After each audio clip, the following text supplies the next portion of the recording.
कैसे हैं आप लोग? कैसी चल रही जिंदगी? कमेंट बॉक्स में जरूर बताइए। अच्छी चलनी चाहिए। पर उससे पहले मैं वीडियो स्टार्ट करूं, यहाँ पर एक इंपॉर्टेंट इन्फॉर्मेशन आप लोगों के लिए। पहले ये जो वीडियो हुआ करती थी, ये वीडियो एक अकेली वीडियो हुआ करती थी जिसमें गवर्नमेंट की स्कीम्स जो हैं वो सारी मैं कवर किया करता था, और साथ ही साथ में जो भी वेबसाइट पोर्टल वगैरह वो सारी चीजें आती थी वो भी इसी में कवर करता था। तो वीडियो बड़ी लेंथी हो जा रही थी, तो उसकी वजह से मैंने अब की बार थोड़ा सा एक चेंज किया गया। इसमें ये पर्टिकुलर वीडियो में मैं सारी गवर्नमेंट की बस स्कीम कवर करूंगा, यानी कि जो भी इंपॉर्टेंट एप्लीकेशन है, कोई वेबसाइट है या गवर्नमेंट के द्वारा कुछ और लॉन्च किया गया, वो अलग वीडियो लेकर आ रहा हूं मैं पूरी की पूरी। इसमें बस हम लोग स्कीम कवर करेंगे, क्योंकि स्कीम जो होती है बहुत ही इंपॉर्टेंट सेक्शन होती है। अगर आप लोगों को रिवाइज करनी है ओनली स्कीम्स वगैरह, तो वो आप लोगों को खासकर अलग अलग फील्ड में अलग अलग एग्जाम में फायदा पहुंचाती है। तो इसलिए मैंने सोचा कि इसके अलग से वीडियो लेकर आते हैं, और आप लोगों ने सजेस्ट भी किया था। तो ये वीडियो में पूरी गवर्नमेंट की स्कीम रहने वाली है, और जो अगली वीडियो आएगी उसमें सारी इंपॉर्टेंट एप्लीकेशन वेबसाइट वगैरह वो सारी चीजें मैं वहां पर कवर करने वाला हूं। तो ये पॉइंट आप लोगों को क्लियर रखना है माइंड में। नेक्स्ट वीडियो और आएगी जिसमें इनिशिएटिव होंगे गवर्नमेंट के अलग अलग। बाकी जो भी मैं आप लोगों को इन वीडियोस के अंदर में पढ़ाता हूं, अगर आप लोगों को उनकी प्रैक्टिस करनी है तो आप लोग एप्लीकेशन studyloverv.in वेबसाइट पर भी जा सकते हैं, या फिर आप लोग एप्लीकेशन पर जा सकते हैं। तो इनको प्रैक्टिस भी कर सकते हैं आप लोग क्विज की फॉर्म में। तो क्विज आप लोगों को देखने को मिल जाता है। यहाँ पर एक टाइल होगा आप लोगों के सामने, यहाँ पर जब आप लोग जाएंगे कि किस तरीके से आप लोग फ्री टेस्ट एंड क्विज के नाम से आप लोग अटेम्प्ट कर सकते हैं। और ऐसे ही वेबसाइट पर जब आप लोग जाएंगे मोर के अंदर में, तो यहाँ भी सेम चीज आप लोगों को देखने को मिल जाएगी। बाकी इसके अलावा किसी एग्जाम की तैयारी कर रहे हैं, UPSC, state PCS, NCERT foundation आप लोगों को बनाना है, सी सेट मैथ में किसी को दिक्कत है, या फिर इसके अलावा जो भी आप लोग अगर ऑप्शनल वगैरह की भी अगर आप लोग तैयारी कर रहे हैं, तो एप्लीकेशन या फिर वेबसाइट पर आप लोग विजिट कर सकते हैं। और एनसीईआरटी फाउंडेशन तो आप लोग छोटे बच्चे भी हैं, अगर 6ठी 7वीं 8वीं में कोई पढ़ रहा है, चाहते हैं अच्छे मार्क्स आए, तो उसको भी ये रिकमेंड कर सकते हैं। पूरी एनसीईआरटी डिटेल में पढ़ाई गई है। आइए अब सेशन को आगे बढ़ाते हैं। एक स्कीम है जिसका नाम है PMFME स्कीम। इसका नाम क्या हो गया पूरा? इसको कहते हैं प्रधानमंत्री formalisation of micro food processing enterprise. मतलब क्या हो गया? मतलब ये हो गया कि हमारे देश के अंदर में एक ऐसी स्कीम है जो माइक्रो फूड प्रोसेसिंग है उनको यहां पर फॉर्मलाइज करेगी। मतलब क्या इसका मतलब यह कि आज की डेट में मान लो आप लोग एक गांव के अंदर में किसान हो, वहां पर अपने खेत में आप लोग कुछ खेती बाड़ी करते हो, तो यहां पर अगर आप लोग वहां पर टमाटर उगाते हो, और टमाटर को उगाने के बाद में आप लोग कोशिश करते हो कि यार उस टमाटर से किसी न किसी तरीके से सॉस बनाकर बेचा जाए, तो सरकार उसमें आप लोग की हेल्प करेगी यहां पर। तो ये इसीलिए फूड प्रोसेसिंग मिनिस्ट्री के अंडर में आप लोगों को देखने को मिलेगा, ताकि आप लोग कुछ ऐसा करना चाहते हैं तो आप लोग को सपोर्ट प्रोवाइड कराया जा सके। ये स्कीम जो है 2020 में लॉन्च की गई थी। तो लंबे समय से यहां पर इसका बेसिक पर्पज ये है कि आत्मनिर्भर भारत बनाया जाए, और हम लोग अपने देश के अंदर में जहां पर भी फूड प्रोसेसिंग के लिए काम करने वाले हैं, चाहे फूड प्रोसेसिंग जो यूनिट है जो भी काम करते हैं इस फील्ड के अंदर में, उन सबको साथ में लेकर आ जा सके। जिनको यहां पर आप लोग किसान उत्पादक संगठन यानी कि फार्मर प्रोड्यूसर ऑर्गेनाइजेशन भी, कोऑपरेटिव सोसाइटी भी, सेल्फ हेल्प ग्रुप सब देखने को मिलते हैं। तो इसलिए आप लोगों से यहां पर क्वेश्चन पूछा सकता है, क्योंकि ये एरिया प्रेजेंट टाइम पर काफी बढ़ रहा है। लोग आज की डेट में पैकेट फूड या फिर एक तरीके से जो सिटीज के अंदर में रहते हैं, तो वहां पर फूड की डिलीवरी करना वो तभी पॉसिबल हो पाएगा जब लेकर चलेंगे। और काफी अच्छे खासे लोग इसके अंदर में काम करते हुए नजर आ रहे हैं, और आगे भी ये सेक्टर बढ़ेगा। तो ये सेक्टर ऐसा है कि हायर देन एग्रीकल्चर सेक्टर है, यानी कि खेतों में से जो पैदावार निकल कर आती है उससे किसानों को उतना फायदा नहीं होता है जितना ये जो पैदावार आने के बाद में उसकी प्रोसेसिंग बना के उसको बेचा जाता है, तो उनको ज्यादा फायदा होता है। मतलब ये देखो कितनी आयरनी है, ये मुझे सोचकर भी हालांकि कई बार हैरानी होती है।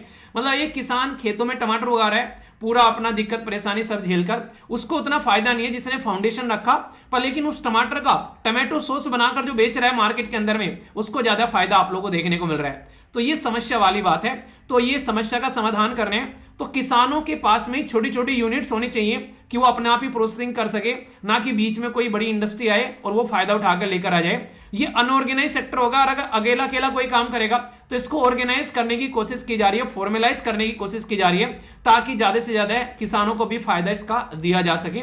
ऐसा आप लोग यहां पर बोल सकते हैं। तो ये इंटरेस्टिंग स्कीम है। किसकी है? मिनिस्ट्री ऑफ फूड प्रोसेसिंग की। तो कंफ्यूजन नहीं होना चाहिए। अच्छा, इसमें कुछ बातें और ध्यान रखना। इसमें फूड सेफ्टी, बिजनेस टेक्नोलॉजी, ये सब चीजों का तो ध्यान रखा जाएगा। साथ में यहां पर फूड जो है वो सही होना चाहिए। तो food safety standard authority of India का सर्टिफिकेशन वगैरह, और जो यहां पर जीएसटी वो सब भी सपोर्ट किया जाएगा।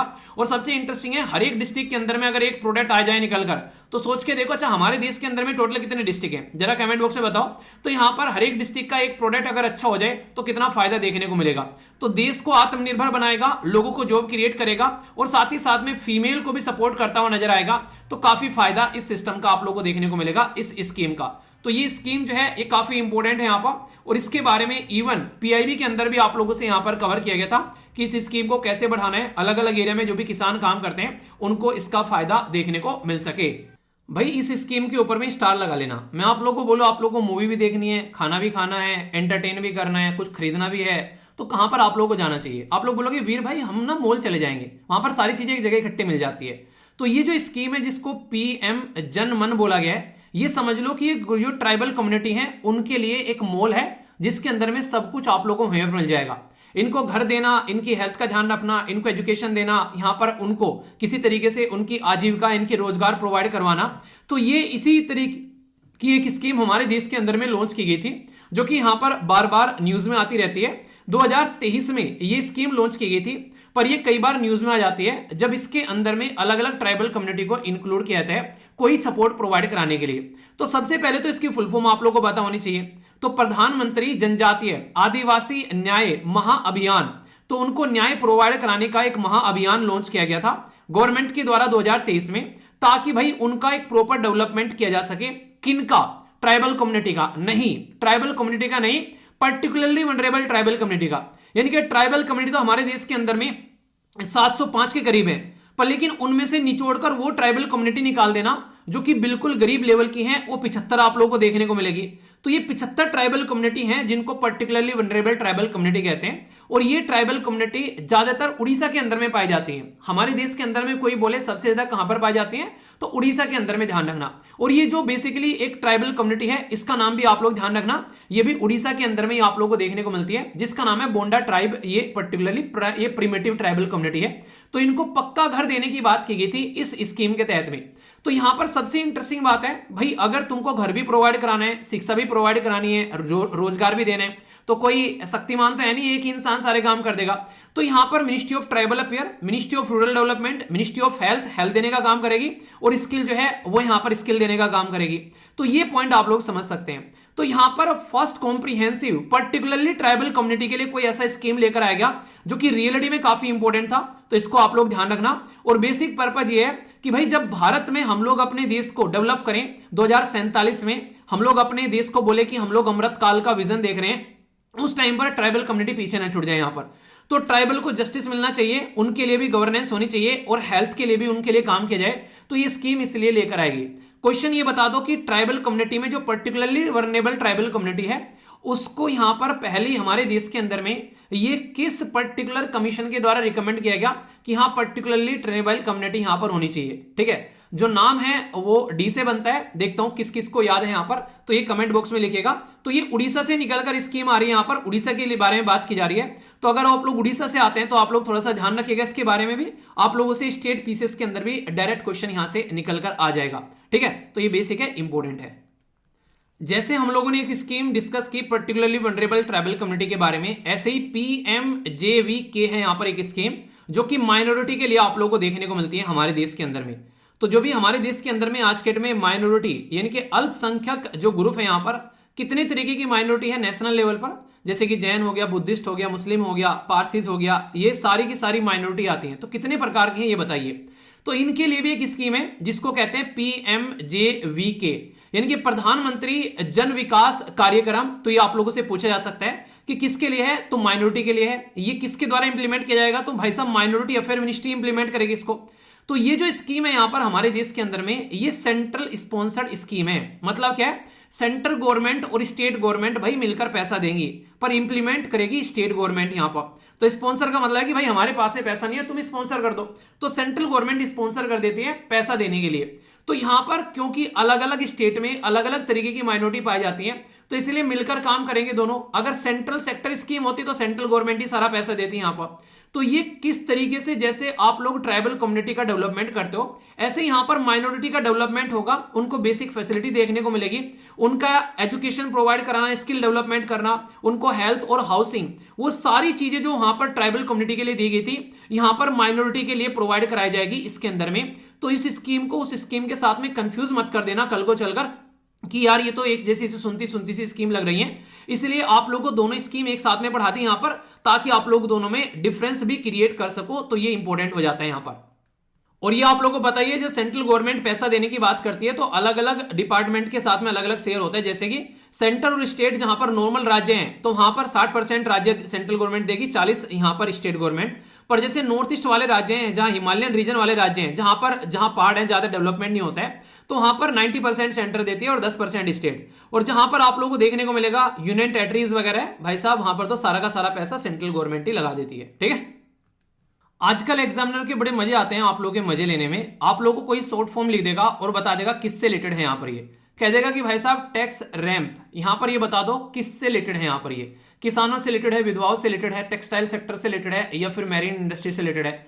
अगर फुल फॉर्म नहीं पता होगी तो आप लोग वहीं पर ही धाराशायी हो जाएंगे। तो स्कीम का नाम है यहां पर TEX, टैक्स RAMPS। तो इसका मतलब है यहां पर टेक्सटाइल, टेक्सटाइल मतलब कपड़ा उद्योग। और यहां पर रैम्स क्या है, यहां पर ये कहा जा रहा है रिसर्च असेसमेंट, एक तरीके से यहां पर मॉनिटरिंग करना, प्लानिंग करना। तो ऐसे स्टार्टअप स्टार्ट करना, यानी कि हमारे देश के अंदर में जो कपड़ा उद्योग में काम करने वाले स्टार्टअप हैं उनको सपोर्ट प्रोवाइड कराने के लिए सरकार के द्वारा ये स्कीम लॉन्च की गई ताजी ताजी। तो यहां पर इसके चलते यहां पर ये देखने को मिला था उस टाइम पर कि भाई हम लोग जब बांग्लादेश के अंदर में, आप लोगों को पता है शेख हसीना अपना तख्ता छोड़कर भागी, तो बांग्लादेश के अंदर में बड़ी दिक्कत थी। दुनिया में सबसे लार्ज स्केल पर जो हमारा कॉम्पिटिटर है वो बांग्लादेश और वियतनाम रहता है। पर वहां पर जिस तरीके की उस टाइम पर कंडीशन खराब हुई तो सरकार को लगे हाथों एक स्कीम लॉन्च कर देते हैं अपने देश के अंदर में चीजों को बढ़ाने के लिए, तो ताकि टेक्सटाइल सेक्टर को यहां पर हम लोग फ्यूचर प्रूफ बना सके। तो इसके लिए यहां पर ये पूरा का पूरा काम देखने को मिला। तो वस्त्र और जो परिधान है, कपड़े जो भी उससे बनाने वाली सारी चीजें हैं, क्या इनोवेशन कर सकते हैं, क्या डेटा है, कहां कहां ज्यादा एक्सपोर्ट कर रहे हैं, कौन कौन से लोग इसमें काम कर रहे हैं, उसको सपोर्ट प्रोवाइड कराने के लिए ये सिस्टम निकल कर आया। और ये सेंट्रल सेक्टर स्कीम आप लोगों को देखने को मिली, यानी कि पूरा सारा पैसा सेंट्रल गवर्नमेंट ने बोला हम देंगे, है नहीं बस भाई साहब तुमको टेंशन लेने की जरूरत नहीं है, बस तुम काम करो, पीछे हम खड़े हैं, जैसे मम्मी पापा बोल देते हैं जब आप लोग बाहर पढ़ने के लिए जाते हो। तो यहां पर जो मिनिस्ट्री ऑफ टेक्सटाइल है उसने बोला कि तुम अपना काम करो, हम चीजों को देखेंगे। और 25 से लेकर 31 तक ये स्कीम जो है वो काम करने वाली है, जिसके अंदर में अलग अलग टाइम पर अलग अलग तरीके से सपोर्ट प्रोवाइड कराई जाएगी। तो ये फाइनेंस कमीशन की जो साइकिल है खासकर उसके साथ में इसको मैच करने की कोशिश की गई। तो 305 करोड़ रुपए यहां पर 2025 से लेकर 31 तक यहां पर अलग अलग लेवल पर खर्च किए जाएंगे इस एरिया को बढ़ावा देने के लिए। तो ये काफी इंपॉर्टेंट आप लोगों से यहां पर पूछा जा सकता है। तो कल को चलकर कोई ऐसी स्कीम का नाम दे दे शॉर्ट फॉर्म में और बोले कि भाई बताओ क्या स्कीम है, क्या काम करेगी, तो ये बेसिक्स आप लोगों को एटलीस्ट आइडिया जरूर होना चाहिए। और फुल फॉर्म तो बिल्कुल याद रखेगा, कौन सी मिनिस्ट्री के द्वारा आएगी, भाई मिनिस्ट्री ऑफ टेक्सटाइल देखने को मिलेगी। तो आप लोग इन चीजों को ऐसे कनेक्ट कर सकते हैं। ठीक है, इसके ऊपर में 2-4 स्टार लगा लेना, क्योंकि नॉर्मली अगर कोई पर्टिकुलर सिस्टम एक अलग फील्ड के लिए लॉन्च किया जाए और बाद में दूसरे फील्ड में भी उसका यहां पर अपडेशन देखने को मिले तो क्वेश्चन बनने के चांसेस हो जाते हैं। यहां पर बात की जा रही है एम्प्लॉयमेंट लिंक इंसेंटिव के बारे में। नॉर्मली आप लोगों ने सुना होगा यहां पर प्रोडक्ट लिंक इंसेंटिव स्कीम, जिसको PLI बोलते हैं, कि अगर कोई भी मैन्युफैक्चरिंग एक्टिविटी करेगा तो यहां पर सरकार जो है उनको यहां पर छूट प्रोवाइड कराएगी, क्योंकि उन्होंने मैन्युफैक्चरिंग में पार्टिसिपेट लिया यहां पर। इसी तरीके से आप लोगों को यहां पर देखने को मिलती है एम्प्लॉयमेंट लिंक इंसेंटिव, यानी कि अगर कोई आज की डेट में मैन्युफैक्चरिंग और कोई अलाइड सर्विस सेक्टर में, कोई सेक्टर के अंदर में यहां पर अगर बात करें, कोई अलाइड सेक्टर में अगर जॉब क्रिएट करता है, मतलब ऐसा बोलो कि यहां पर अगर कोई, जैसे आप लोगों ने कोई कंपनी बनाई, उस कंपनी के अंदर में कोई प्रोडक्ट बनाना आप लोगों ने स्टार्ट कर दिया, तो 2-4 लोगों को भी आप लोग जॉब पर रखोगे यहां पर। तो अगर यहां पर इस तरीके से आप लोग किसी को जॉब देते हो तो आप लोगों को सरकार अब सपोर्ट करेगी, ministry of labour and employment. ये यहां पर ऐसे क्वेश्चन जो है ये डायरेक्टली आप लोगों से पूछे आते हैं, खासकर जब कोई स्कीम के बारे में बात करते हैं यहां पर। तो ये डायरेक्ट इंसेंटिव स्कीम आप लोगों को देखने को मिलेगी फॉर्मल जॉब क्रिएशन में। अगर आप लोग पार्टिसिपेशन यहां पर करते हो तो यहां पर ये स्कीम जो है बजट में अनाउंस की गई थी यहां पर, कि इंसान जो है अगर कोई यहां पर जॉब, एक तो है कि आप लोग जॉब लेना चाह रहे हो, पर लेकिन अगर आप लोग जॉब बेसिकली एक तरीके से गिवर बन गए, यानी कि आप लोग जॉब सीकर नहीं गिवर बन गए, मतलब जॉब अब तक लेने के लिए घूम रहे थे, पर लेकिन आप लोगों ने कोई बिजनेस स्टार्ट किया, उसमें 8-10 लोगों को जॉब भी दे दी, तो सरकार भी आप लोगों को सपोर्ट करेगी। तो सरकार ने इसके लिए बकायदा लगभग 1 लाख करोड़ रुपए जो है वो यहां पर रखे, और ये स्कीम 25 से लेकर 27 के बीच में यहां पर कंप्लीट की जाएगी। तो ये पर्टिकुलर काफी ज्यादा न्यूज में थी उस टाइम पर। तो क्या है स्कीम, किसके रिलेटेड है, किसने लॉन्च की, यहां पर क्या पर्पज से लॉन्च की गई है, तो ये सरकार ने दावा किया था इसके तहत में कि लगभग 3.5 करोड़ जॉब जो है वो इससे क्रिएट होंगी आने वाले टाइम में। ये एक छोटी सी स्लाइड है, इसको आप लोग देख लेना। यहाँ पर ऊपर का ये कट हो गया, ये पता नहीं कैसे लगाया इन्होंने टीम वालों ने। तो यहाँ पर ये याद रख लेना बस ELI। तो यहाँ पर basically employment link incentive scheme यहाँ पर। तो कौन सी बेसिकली स्कीम है यहाँ पर, किस मिनिस्ट्री की है, डायरेक्ट इंसेंटिव देखने को मिलेगा, अनाउंसमेंट बजट में की गई थी, फाइनेंशियल आउटलेट ली है, बेसिकली कितने टाइम तक ये आप लोगों को देखने को मिल रही है, और सबसे इंपॉर्टेंट बात है मैन्युफैक्चरिंग और अलाइड सेक्टर में ये आप लोगों को हेल्प करने वाली है, खासकर अगर इसमें कोई जॉब प्रोवाइड कराता है। अलाइड सेक्टर जो होते हैं ये जैसे कि एनिमल हस्बेंड्री हो गया, फिशरी हो गया, सेरिकल्चर हो गया, बी कीपिंग हो गया, ठीक है, यहाँ पर हॉर्टिकल्चर हो गया, फूड प्रोसेसिंग वगैरह हो गया, ये सारे अलाइड कैटेगरी में आते हैं यहाँ पर, ठीक है। तो यहाँ पर ये किसानों की हेल्प करने के लिए अलाइड सेक्टर जो है काफी बड़ा रोल प्ले करता है। तो इसके बारे में आप लोग थोड़ा सा आइडिया रखिएगा, ठीक है। तो स्कीम इंपॉर्टेंट है क्योंकि ये अब यहाँ पर इंप्लीमेंट जनरेट करती हुई नजर आएगी। हमारे देश में सबसे बड़ी समस्या ये देखने को मिलती है कि रिसर्च एंड डेवलपमेंट पर काफी कम खर्चा किया जाता है। मैक्सिमम प्रोडक्ट हम लोग सोचते हैं कहीं से बना बनाया मिल जाए, इसलिए हम लोग इंपोर्ट बहुत ज्यादा करते हैं चीजों को। तो इन चीजों को ध्यान में रखते हुए आज की डेट में हमारे देश के अंदर में रिसर्च एंड डेवलपमेंट पर फोकस देने के लिए research and development innovation scheme लेकर आई गई, जो कि ministry of electronics and information technology यानी कि MEIT के अंदर में आप लोगों को देखने को मिली। ये जो पर्टिकुलर स्कीम थी यहाँ पर ये लॉन्च की गई थी यहाँ पर बेसिकली 2024 के अंदर में, और बोला गया था कि इस स्कीम के अंदर में 10,000 करोड़ रुपए खर्च किए जाएंगे 24 से लेके 29 तक का। तो यानी कि 29 तक का ये स्कीम चलने वाली है, तो इसलिए टाइम टू टाइम न्यूज में आप लोग को देखने को मिलती रहती है ये। तो यहाँ पर रिसर्च एंड डेवलपमेंट, इसी के साथ में यहाँ पर इंटेलेक्चुअल प्रॉपर्टी राइट, इनोवेशन, कोई सेमीकंडक्टर इलेक्ट्रॉनिक्स के फील्ड में कुछ करना चाहते हैं तो भारत के अंदर में अगर कोई भी ऐसा काम करेगा तो उसको सपोर्ट प्रोवाइड कराया जाएगा। इससे क्या होगा, भारत के अंदर में इनोवेशन बढ़ेगा, खुद लोग जो है अपने हिसाब से यहाँ पर काम करेंगे, तो इंडिजिनसली यानी कि देश में लोकल इंडस्ट्री डेवलप होगी यहाँ पर। फिर इंडस्ट्री के साथ में कोलैबोरेशन किया जाएगा हमारे एजुकेशनल इंस्टीट्यूशन का, नए नए स्टार्टअप आएंगे यहाँ पर, और जितने ज्यादा ये सारी चीजें होंगी तो रोबोस्ट इंफ्रास्ट्रक्चर यहाँ पर बनती नजर आएगी, ताकि हमारे ही देश के अंदर में सारी फैसिलिटी एक जगह इकट्ठी मिल जाए। तो इसके चलते ये पॉइंट आप लोग यहाँ पर ध्यान रखिएगा। तो कल को चलकर अगर पूछे कि स्कीम क्या है, कौन सी मिनिस्ट्री की है, ड्यूरेशन क्या है और क्या पर्पज है यहाँ पर, तो ये डायरेक्ट क्वेश्चन आप लोग के बन जाया करते हैं, क्योंकि हम लोग अक्सर मैन्युफैक्चरिंग एक्टिविटी में चाइना से बने बनाए सामान खरीद कर लेकर आते हैं, जो कि बाद में हमको काफी नुकसान पहुंचाते हैं। ये आप लोग को पता है कि चाइना डंप करता है हमारे देश के अंदर में मार्केट में माल, तो हमको खुद के अपने पैरों पर खड़ा होने के लिए रिसर्च एंड डेवलपमेंट पर फोकस देना ही पड़ेगा, ठीक है। बस सरकार की यही चीज मुझे पसंद आती है, और इससे मुझे कभी कभी दुख भी होता है यहाँ पर कि हमारे देश के अंदर में जो सरकार है यहाँ पर वो हायर एजुकेशन के लिए तो इतना कुछ कर देती है यहाँ पर जिसकी कुछ हद नहीं है, पर लेकिन अगर बात करूं यहाँ पर जो 12th क्लास तक हमारे देश के अंदर में सबसे चरमराता हुआ सिस्टम देखने को मिलता है, जिसमें प्राइवेट का दबदबा देखने को मिलेगा और गवर्नमेंट जो है वो ना के बराबर वहां पर एक तरीके से डेवलपमेंट कर पाती है। यहाँ पर बात की जा रही है नेशनल ओवरसीज स्कॉलरशिप, यानी कि अगर हमारे देश से कोई हायर स्टडीज करना चाहता है अब्रोड के अंदर में, फॉरेन कंट्री में मास्टर्स या फिर PhD करना चाहते हैं और वो मेरिटोरियस स्टूडेंट है यहाँ पर, तो सरकार शाम दाम दंड भेद लगा देगी उसको सपोर्ट करने के लिए। भले ही स्कूल आज के में स्कूल के बच्चे जो हैं वो प्रॉपर एजुकेशन न ले पाए, तो फाउंडेशन खराब है पर लेकिन बिल्डिंग शानदार बनाने की कोशिश की जाती है, क्योंकि जब तक 12वीं तक ही ढंग से एजुकेशन नहीं देंगे तो आगे कैसे काम चलेगा। कोई नहीं, चलिए ये स्कीम याद रखना, NOS यानी कि नेशनल ओवरसीज स्कॉलरशिप है यहाँ पर, ministry of social justice and empowerment के द्वारा लॉन्च की गई। शेड्यूल कास्ट और इसी के साथ में यहाँ पर डीनोटिफाइड जो ट्राइबल कम्युनिटी होती है, खासकर लैंडलेस एग्रीकल्चर लेबर और ट्रेडिशनल आर्टिसन जो कि हमारे देश के अंदर में कारीगर होते हैं खासकर, तो उनके लिए स्कीम देखने को मिलेगी। तो यहाँ पर अगर वो इंजीनियरिंग मैनेजमेंट यहाँ पर एग्रीकल्चर साइंस के फील्ड में कहीं से PhD और मास्टर करना चाहते हैं, USA UK जर्मनी ऑस्ट्रेलिया किसी भी देश से, तो यहाँ पर उनकी ट्यूशन फी, उनका वीजा अलाउंस, मेडिकल इंश्योरेंस, ये मेंटेनेंस सब सरकार प्रोवाइड कराएगी, ताकि आराम से वो अपनी लाइफ को एंजॉय कर सके। तो ये आप लोगों से बोल देंगे कि मिनिस्ट्री ऑफ एजुकेशन की स्कीम है, मिनिस्ट्री ऑफ एजुकेशन की स्कीम होती तो ये नॉर्मली अलग तरीके से इंप्लीमेंट की जाती, पर लेकिन हमारे देश के अंदर में एक ऐसा मंत्रालय है जो कि पिछड़े तबके के लिए काफी काम करता हुआ नजर आता है, और इसको कहते हैं ministry of social justice and empowerment. तो ये यहाँ पर आप लोग को इंप्लीमेंट होती नजर आती है, ठीक है। तो स्टार लगा लेने स्कीम के ऊपर में, ये इंपॉर्टेंट है, खासकर ऐसी स्कीम अगर आप लोग को देखने को मिलती है। वैसे आप लोगों को पता है हमारे देश के अंदर में फंडामेंटल राइट है 6 से लेकर 14 साल के बच्चों के लिए, संविधान में कौन सा संशोधन करके उसको लाया गया और किस आर्टिकल में देखने को मिलता है, तो जरूर बताना। जब भी कोई स्कीम लॉन्च की जाती है तो ऐसा नहीं होता है कि वो पर्टिकुलर डायरेक्शन में आप लोगों को बस स्कीम देखने को मिल रही है, तो उसका एक पर्टिकुलर आप लोगों को एक बेसिकली ड्यूरेशन देखने को मिलेगा। ऐसा नहीं कि बस आज ही लॉन्च की गई आज ही खत्म हो जाएगी। जैसे यहाँ पर स्कीम अगर 2021 से लेके 26 के बीच में ये स्कीम आप लोगों को देखने को मिली, जो कि कहते हैं यहाँ पर broadcasting infrastructure and network development, तो शॉर्ट फॉर्म में BIND लिख दिया इन्होंने यहाँ पर।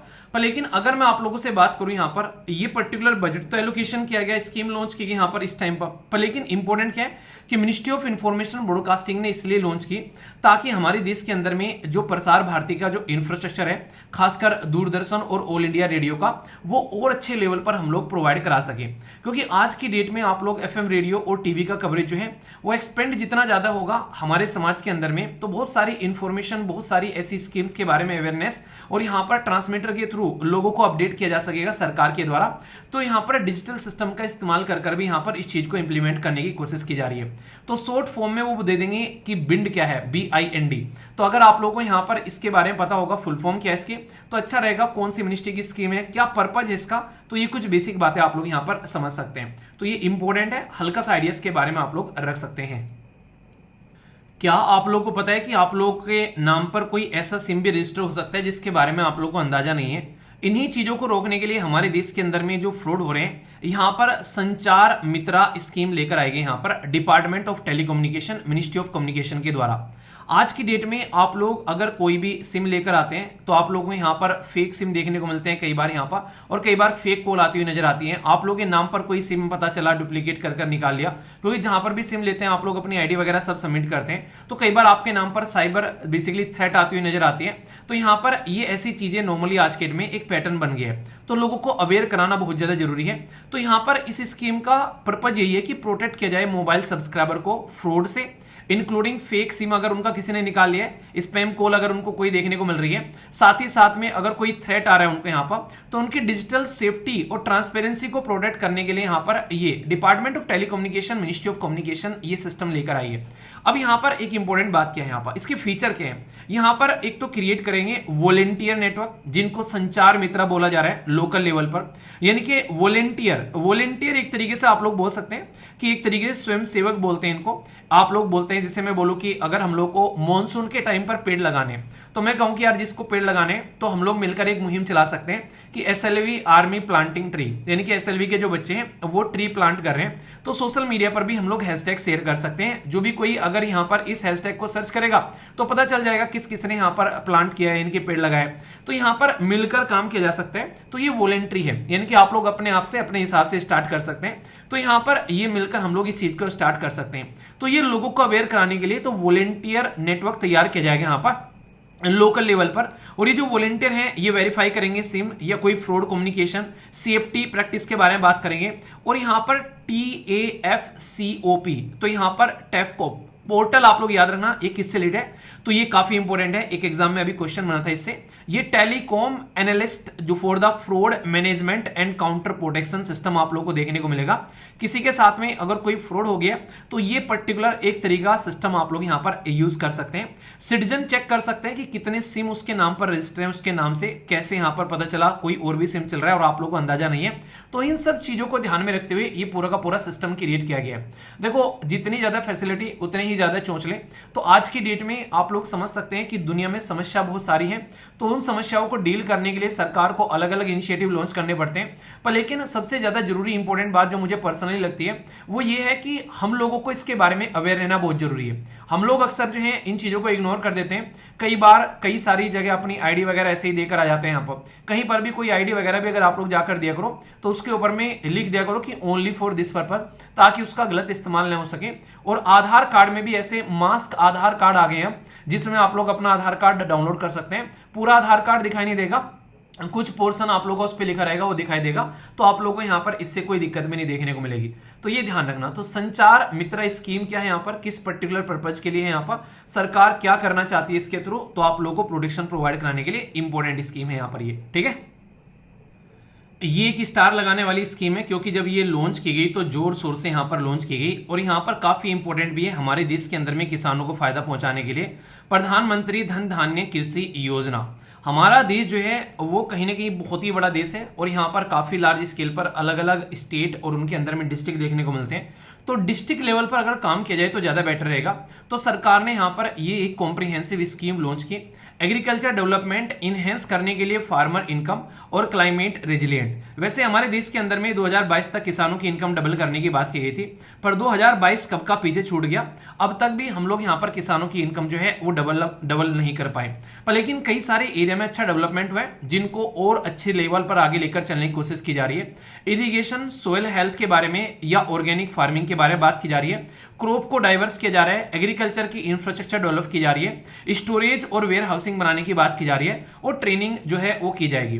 तो पूरा बेसिक क्या क्या इसके अंदर में होने वाला है। और अगर आप लोग कल को चलकर डीएम बनते हो तो आप लोगों की भी रेस्पॉन्सिबिलिटी देखने को मिलेगी, क्योंकि डिस्ट्रिक्ट लेवल पर बड़ा फोकस है। तो डिस्ट्रिक्ट धन धान्य समिति बनाई जाएगी जो कि कलेक्टर के द्वारा लेड की जाएगी यहां पर अपने अपने डिस्ट्रिक्ट के अंदर में। तो यहां पर कमिटी है वैसे डिस्ट्रिक्ट, स्टेट और नेशनल लेवल पर रहेगी, पर डिस्ट्रिक्ट जो है फाउंडेशन रहेगा, आगे तो बस रिपोर्ट जाएगी। डिस्ट्रिक्ट लेवल पर मेनली मास्टर प्लान तैयार आप लोगों को नजर आएगा इंप्लीमेंट होता हुआ। तो बोला गया कि 100 डिस्ट्रिक्ट हम लोग बनाएंगे जो कि हम लोग district agriculture and allied activity में यहां पर पार्टिसिपेट करते हुए नजर आएंगे। तो इससे फायदा क्या होगा, लोकल पैटर्न और लोकल क्लाइमेट को ध्यान में रखते हुए हम पूरा सिस्टम जो है वो क्रिएट करने वाले हैं। तो क्रॉप का डाइवर्सिफिकेशन, वाटर्स को कैसे सेव कर सकते हैं, सोयल हेल्थ या सेल्फ सफिशिएंसी, यहां पर नेचुरल और ऑर्गेनिक एग्रीकल्चर के बारे में बात करेंगे। सेंट्रल का नोडल ऑफिसर रहेगा यहां पर जो कि एग्रीकल्चर यूनिवर्सिटी के थ्रू एक्सपर्ट प्रोवाइड कराए जाएंगे और डिस्ट्रिक्ट लेवल पर सारी चीजें इंप्लीमेंट की जाएगी। तो अब तक जो प्रोग्राम आते थे यहां पर ऊपर से बनकर ऊपर ही चले जाते थे, अब इसको डायरेक्टली यहां पर डिस्ट्रिक्ट लेवल पर जब ले जाएंगे तो पंचायत और ब्लॉक के लेवल पर भी डेवलप होता नजर आएगा।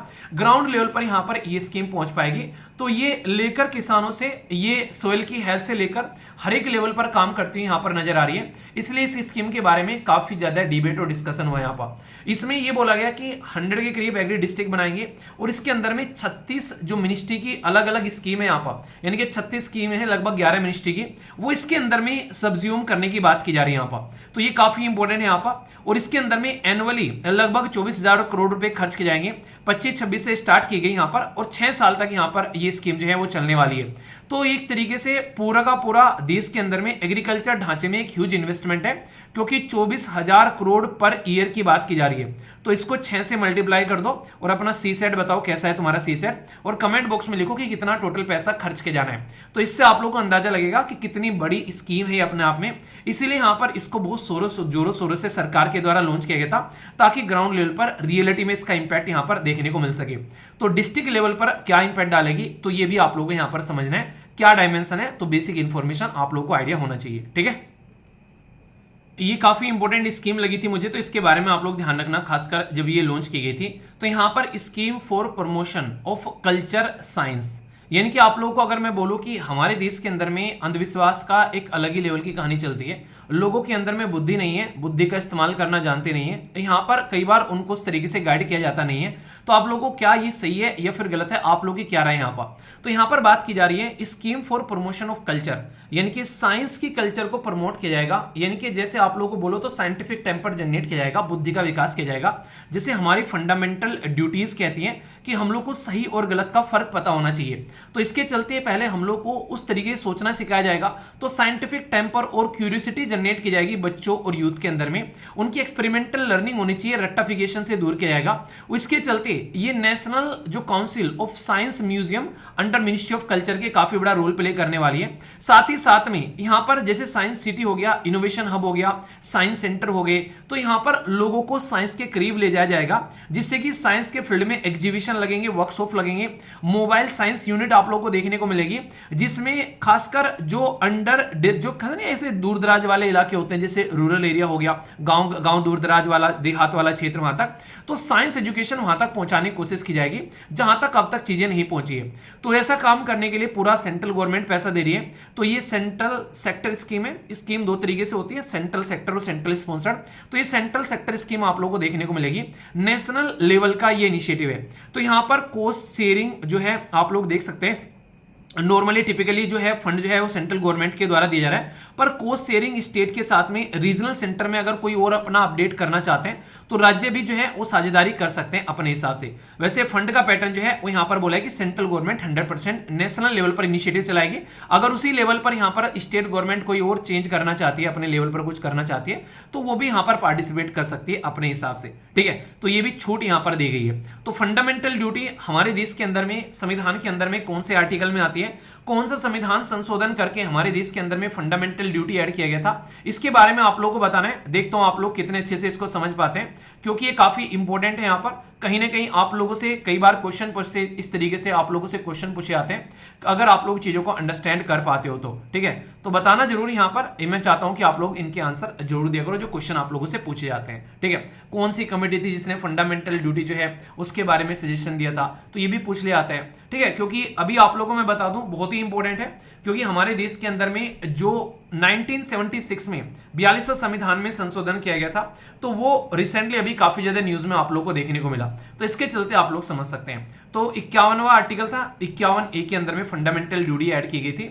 तो कमेटी कौन थी एटलीस्ट ये आप लोग को बताना है। एस से बनता है उस कमेटी का नाम। ठीक है, एसएससी बोलते हैं वैसे उस कमेटी को, यहां पर एसएससी स्वर्ण सिंह कमेटी, तो ये आप लोग याद रख लेना। ठीक है, न्यूज के ऊपर में स्टार लगा लेना, क्योंकि वो शॉर्ट फॉर्म में देंगे आप लोगों को। S4S क्या है यहाँ पर, तो आप लोगों ने यहाँ पर नॉर्मली जिस तरीके से S400 सिस्टम के बारे में सुना है, तो यहाँ पर कोई ऐसा नाम दे देंगे आप लोगों को कि ये मिसाइल है, एयर डिफेंस सिस्टम है, ड्रोन है या रडार है। आप लोग कंफ्यूज हो जाओगे अगर आप लोगों ने इसके बारे में पढ़ा नहीं होगा। या फिर वो सेक्टर भी दे सकते हैं आप लोगों से पूछने के लिए, बताओ किस सेक्टर से रिलेटेड है यहाँ पर, एजुकेशन से या स्पेस से या फिर हेल्थ से या फिर किसी पर्टिकुलर माइनॉरिटी कम्युनिटी से, तो आप लोगों को पता होना चाहिए। इसका मतलब है यहाँ पर फुटबॉल फॉर स्कूल।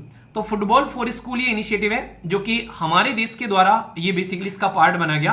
और ये इनिशिएटिव किसके द्वारा लॉन्च किया गया, तो सारी बातें करूंगा, इंपॉर्टेंट ये टॉपिक है बहुत ज्यादा यहाँ पर। सबसे पहले तो ये कोई हमारे देश का इनिशिएटिव नहीं है, हमारा देश इसका पार्ट बना है यहाँ पर। तो ये इनिशिएटिव है जो फीफा होता है, फुटबॉल कंडक्ट कराने वाली ऑर्गेनाइजेशन यहाँ पर, और साथ ही साथ में जो यूनेस्को रहता है जो कि बच्चों के लिए यहाँ पर काम करता है, तो इनके द्वारा कोलैबोरेट कर ये इनिशिएटिव लॉन्च किया गया ताकि बच्चों के लिए यहाँ पर चीजों को जो है वो इंप्रूव किया जा सके। यहाँ पर मतलब कहने का ये है कि ये दोनों ऑर्गेनाइजेशन यहाँ पर वैसे तो ये इंडिपेंडेंटली काम करती है, पर लेकिन बच्चों को अच्छे से यहाँ पर हेल्थ प्रोवाइड कराने के लिए, टीम वर्क सिखाने के लिए, डिसिप्लिन सिखाने के लिए यहाँ पर ये पर्टिकुलर ये इनिशिएटिव यहाँ पर लॉन्च किया जाता है यहाँ पर।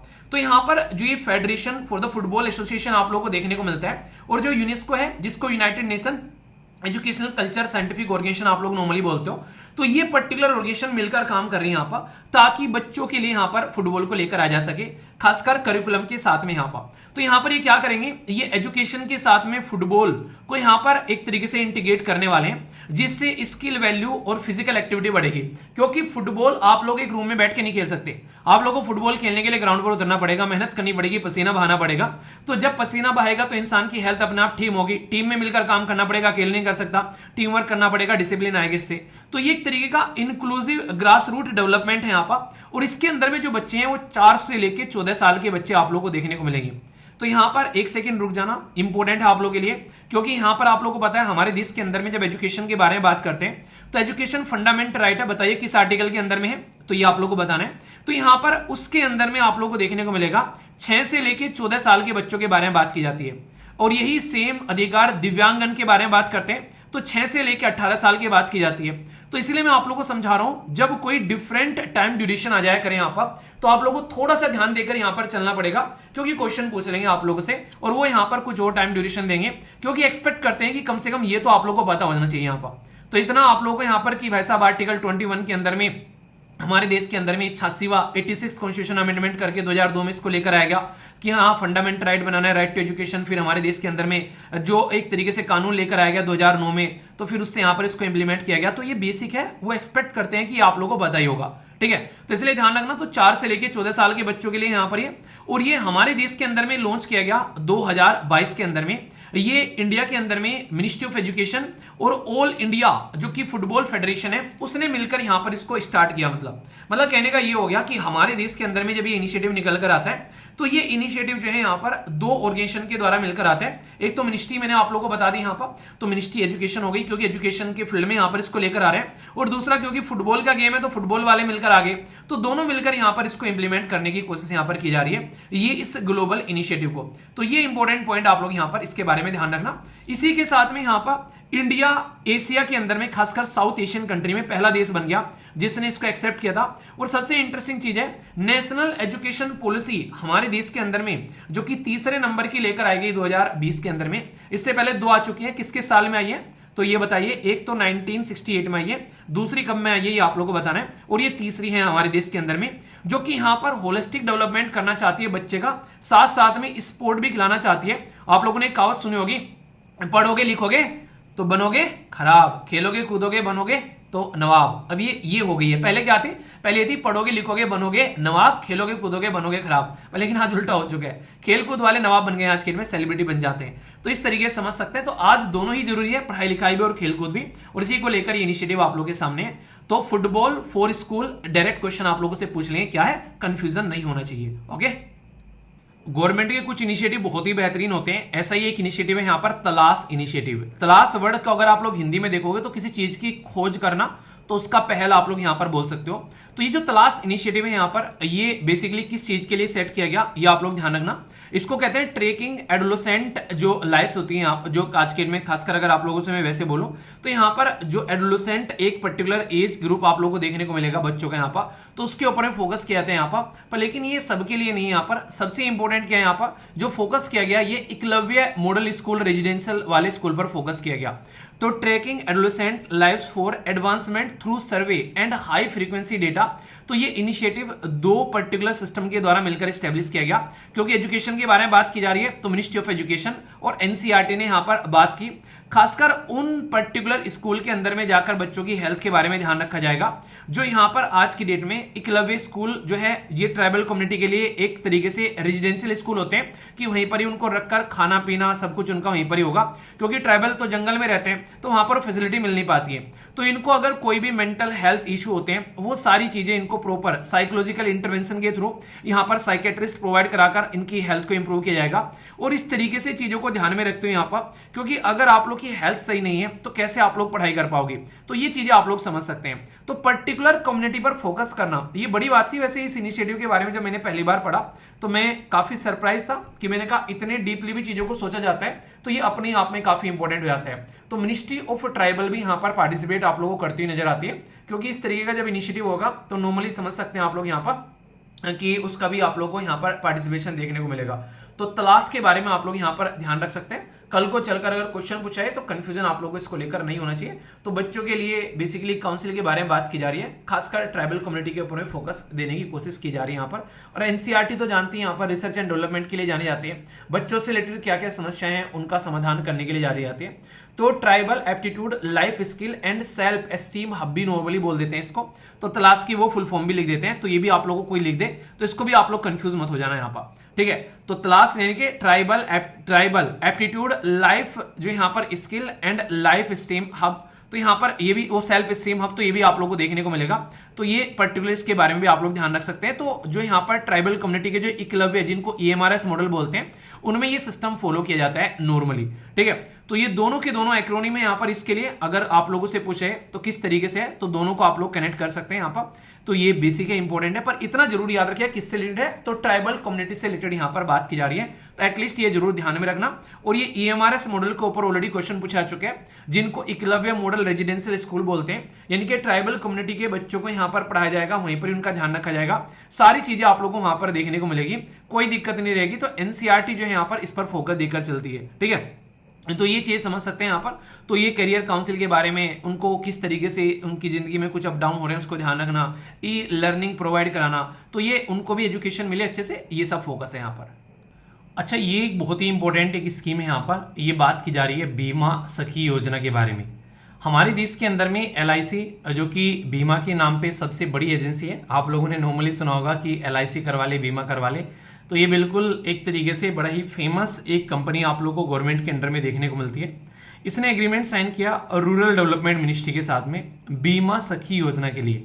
तो यहाँ पर बीमा सखी योजना जो है ये एक ऐसी योजना है जो कि मिनिस्ट्री ऑफ रूरल डेवलपमेंट और LIC मिलकर फाइनेंशियल इंक्लूजन की बात कर रहे हैं, जिनके समाज में हमारे देश के अंदर में खासकर लोगों तक स्कीम पहुंचनी चाहिए, जिसमें प्रधानमंत्री से रिलेटेड जो स्कीम है, तो ये दोनों स्कीम आप लोग याद रखना है यहाँ पर, जो कि आप लोगों से पूछी भी जा सकती है, क्योंकि जब जब हम लोग यहाँ पर बात करते हैं स्कीम्स के बारे में तो यहाँ पर स्कीम जो है वो एक दूसरे के साथ में कनेक्ट भी बहुत सारी स्कीम आप लोगों को देखने को मिलती है, तो ऐसे आप लोग यहाँ पर समझ सकते हैं। तो ये बेसिक भी है और इंपॉर्टेंट भी है यहाँ पर, तो आप लोगों को कल को चलकर पूछ ले तो स्कीम के बारे में, तो दोनों स्कीम के नाम भी आप लोगों को यहाँ पर प्रोवाइड कराए गए।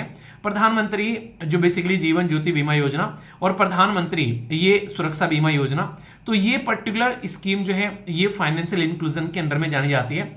तो बीमा सखी जो है यहाँ पर ये सेलेक्ट करेगी जो बेसिकली सेल्फ हेल्प ग्रुप है अंडर द जो हमारे देश के अंदर में DAYNRLM बोलते हैं इसको यहाँ पर। तो ये भी एक काफी इंपॉर्टेंट इनिशिएटिव है हमारे देश के अंदर में। देखो अच्छा एक बता दूं मैं आप लोगों को यहाँ पर, इससे पहले आप लोग चीजों को लेकर थोड़ा सा डाउट में आओ। सारी स्कीम जो है वो जब हम लोग उनको कनेक्ट करते हैं तो आप लोगों को एक बात समझ में आएगी कि कहीं ना कहीं हमारे देश के अंदर में स्कीम बहुत ज्यादा हो जाती है, पर जब उनको देखते हैं कि यार स्कीम जो है किस तरीके से कहां पर फायदा पहुंचा रही है, तो सरकार बहुत सारी स्कीम जो है वो मर्ज करती हुई नजर आ रही है। तो ये भी समझ सकते हैं। जैसे यहाँ पर ये बात की जा रही है, ये है सेल्फ हेल्प ग्रुप हमारे देश के अंदर में, जो कि यहाँ पर DAY यानी कि इसको हम लोग नॉर्मली बोलते हैं दीनदयाल अंत्य योजना, जो कि नेशनल रूरल लाइवलीहुड मिशन के बारे में बात करती है, मिनिस्ट्री ऑफ रूरल डेवलपमेंट की, तो वो भी काम काज के बारे में बात करती है। तो यहाँ पर एक तरीके से हमारे देश के अंदर में उन लोगों की हेल्प प्रोवाइड कराना जिसके पास में कोई रोजी रोटी नहीं होती है, और इसमें वुमेन के ऊपर में काफी अच्छा फोकस दिया जाता है। तो यहाँ पर कई बार इंश्योरेंस के जो क्लेम है उनको सेटल करना, अवेयरनेस फैलाना, तो ये एक तरीके से इंश्योरेंस फैसिलिटी प्रोवाइड कराएगी गांव वाले लेवल पर, तो इसलिए काफी ज्यादा फेमस ये स्कीम देखने को मिली थी। तो याद रखना LIC बीमा सखी योजना जो है ये आप लोगों से पूछी जा सकती है। हमारे देश के अंदर में ये जो इनिशिएटिव है शानदार इनिशिएटिव है, जो कि लोगों के लिए काफी इंपॉर्टेंट रोल प्ले करने वाला है। जो प्रोवाइड कराने के दो तरीके हैं, या तो सरकार अपने आप जो प्रोवाइड करा दे, या फिर जो मार्केट के अंदर में जो प्रोवाइड कराने वाले हैं सरकार उनको सपोर्ट कर दे। तो सरकार ने दूसरा रास्ता चूज करने की ज्यादा ठानी है, क्योंकि वो छोटे छोटे लघु उद्योग जो हैं उनको सपोर्ट कर रही है, ताकि वो आगे चलकर अच्छे से एक अपना सिस्टम स्टेब्लिश करें। और यहाँ पर एक ऐसी स्कीम आप लोगों को देखने को मिलती है जिसको कहते हैं prime minister employment generation programme.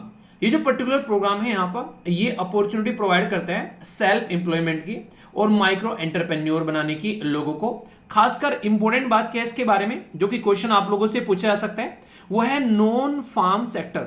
यानी खेतों में तो देखो जो काम करता है वो तो अपना काम करता ही है, उसको तो आप लोग एक अलग कैटेगरी में रखिए, क्योंकि खेत किसी के घर के हैं। कोई अगर अपनी खुद की जमीन पर खेती कर रहा है खासकर गांव के अंदर में, तो वो तो कुछ ना कुछ कमा लेगा, कुछ ना कुछ खा लेगा। पर लेकिन अगर जो गांव में रहते हैं वो तो ठीक है, काम चल गया। शहर वाले लोगों का क्या? तो शहर वाले लोगों में खासकर जो ऐसे लोग जो कि झुग्गी झोपड़ियां इधर उधर अपना कुछ इस तरीके से गुजर बसर करते हुए नजर आते हैं, कई बार जॉब नहीं मिलती है, तो क्यों ना उनको सेल्फ एम्प्लॉयड बनाया जाए, या फिर उनको कोई छोटा अगर काम धंधा उनको स्टार्ट करना है उसमें उनकी हेल्प की जाए। तो इसलिए ये पर्टिकुलर सिस्टम यहाँ पर स्टेब्लिश किया गया था 2008 में। तो याद रखना micro small and medium enterprise यानी कि जो लघु उद्योग होते हैं, खासकर छोटे लघु मध्यम उद्योग, उनके लिए यहाँ पर ये स्कीम निकाल कर लेकर आई गई थी। जो यहाँ पर ये एक तरीके से क्या करती है, यहाँ पर ये न्यू एंटरप्रेन्योर जो न्यू एंटरप्राइज है यानी कि जो नई कंपनी आ रही है, उनको 50 लाख मैन्युफैक्चरिंग वाले सेक्टर में और 20 लाख सर्विस वाले सेक्टर में। यानी कि अगर कोई ऐसे जैसे कोई प्रोडक्ट बनाएगा, किसी ने पेन बना दिया, किसी ने जूते बना दिए, किसी ने कपड़े बना दिए, तो ये मैन्युफैक्चरिंग हो गया। पर लेकिन कोई सर्विस प्रोवाइड करा रहा है, जैसे मैं टीचर हूं, मैं टीचिंग प्रोवाइड करा रहा हूं आप लोगों को, सर्विस है, डॉक्टर हो गया, लॉयर हो गया, तो वो एक सर्विस सेक्टर हो जाता है यहाँ पर। तो सर्विस वाले में अगर कोई काम धंधा करना चाहते हैं उसको 20 लाख रुपए, और यहाँ पर इसमें उसको 50 लाख रुपए का एक सपोर्ट प्रोवाइड कराया जाएगा यहाँ पर। तो ये ओनली न्यू प्रोजेक्ट के लिए है, क्योंकि पुराना तो जो काम धंधा चल रहा है वो तो चल ही रहा है। ये चाहते हैं नए नए प्रोजेक्ट यहाँ पर मार्केट में निकल कर आए, और खासकर इसमें कहां पर फोकस किया जा रहा है ये अपॉर्चुनिटी प्रोवाइड कराने के लिए। यहाँ पर इसमें यहाँ पर ये रहेगा micro medium and small enterprise, तो उसी के चलते जो मिनिस्ट्री काम करेगी। And khadi and village industry commission जो है यहाँ पर, ये काफी इंपॉर्टेंट है यहाँ पर, जो कि आप लोगों से पूछा जा सकता है स्कीम के साथ साथ में। हमारे देश के अंदर में ये एक ऐसा कमीशन है जो कि खादी एंड विलेज इंडस्ट्री के लिए काम करते हैं। यानी कि नॉर्मली गांव के अंदर भी कई सारे लोग ऐसे होते हैं जो किसी के पास में खेती बाड़ी नहीं है, तो यहाँ पर कोई छोटा मोटा काम धंधा स्टार्ट करना चाहे तो एम्प्लॉयमेंट जनरेट करना, प्रमोट करना चीजों को, यहाँ पर खासकर छोटी छोटी इंडस्ट्री प्रमोट करना, गांव को स्ट्रेंथन करना, सस्टेनेबल बनाना गांव को, ताकि लोग बाग वहां से निकलकर बाहर न जाते, इधर उधर फिरते रहे यहाँ पर। तो इसलिए ये काफी इंपॉर्टेंट यहाँ पर हो जाता है। तो दोनों इंपॉर्टेंट है यहाँ पर, इसके बारे में याद रखना, और इसके बारे में दोनों क्वेश्चन आप लोगों से पूछे जा सकते हैं। वैसे khadi and village industry commission जो है ये स्टैट्यूटरी बॉडी है या फिर एग्जीक्यूटिव बॉडी है, इस क्वेश्चन का आंसर आप लोगों को देना है। देखता हूं कौन सही आंसर देता है। अच्छा, ये स्कीम बड़ी पुरानी है पर लेकिन टाइम टू टाइम न्यूज में रहती है, तो किसी न किसी रीजन की वजह से न्यूज में रहती है। तो वैसे तो इस स्कीम के बारे में आप लोगों को पता ही होना चाहिए, पर लेकिन बैकएंड में ये पता होना चाहिए कि किस रीजन की वजह से भी न्यूज में आती है कई बार, तो तभी भी यहाँ पर इसकी अपडेट्स चलती रहती है।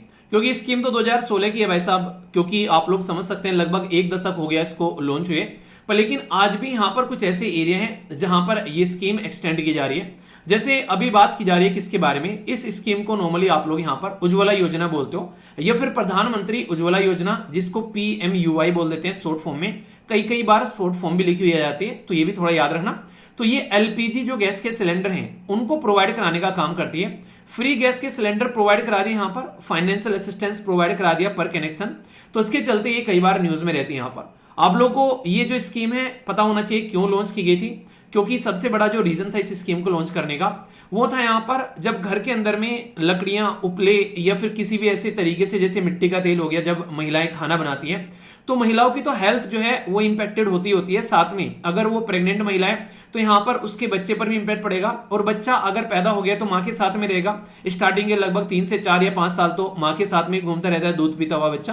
तो यहाँ पर उस टाइम पर बच्चे की भी हेल्थ जो है वो इंपैक्टेड होती है। तो इन्हीं चीज को ध्यान में रखते हुए फ्री गैस सिलेंडर प्रोवाइड कराने की बात की गई बिलो पॉवर्टी लाइन, यानी कि जो गरीब तबका है सोसाइटी का। क्योंकि आप लोगों को पता है जो अमीर है वो तो अपने आप खरीद ही लेंगे, पर लेकिन जो गरीब तबका है सोसाइटी का उसको हेल्प करने की बात यहाँ पर की गई। सबसे इंपॉर्टेंट बात क्या है यहाँ पर, यह है कि भाई साहब अगर यहाँ पर लोगों के पास में जाएगा तो हाउस होल्ड जो कि इंडोर स्मोक होता है या पोल्यूशन होता है वो हम लोग कर पाएंगे। ठीक, यहाँ पर स्टार्टिंग में बोला गया था 5 करोड़ महिलाओं तक पहुंचेगी, पर लेकिन स्कीम जो है अब बहुत ही आगे पहुंच रही है और ज्यादा लोगों को ये फायदा पहुंचा रही है।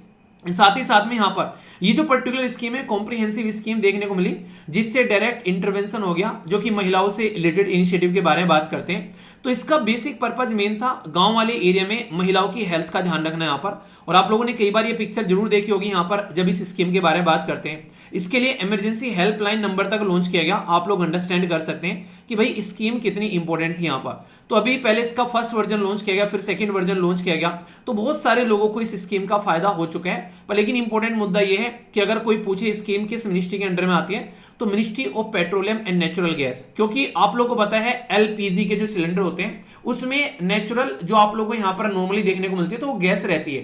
ठीक है, तो LPG आप लोग यहाँ पर याद रखिएगा। नॉर्मली आप लोगों से क्वेश्चन भी पूछ जाते हैं आप लोगों से कि LPG की फुल फॉर्म क्या है। किस किस को पता है LPG की फुल फॉर्म? वैसे कमेंट बॉक्स में लिखिएगा। वैसे स्टार्टिंग का वर्ड है लिक्विफाइड और लास्ट का वर्ड है गैस, बीच में पी से वर्ड क्या है वो आप लोग बताइए।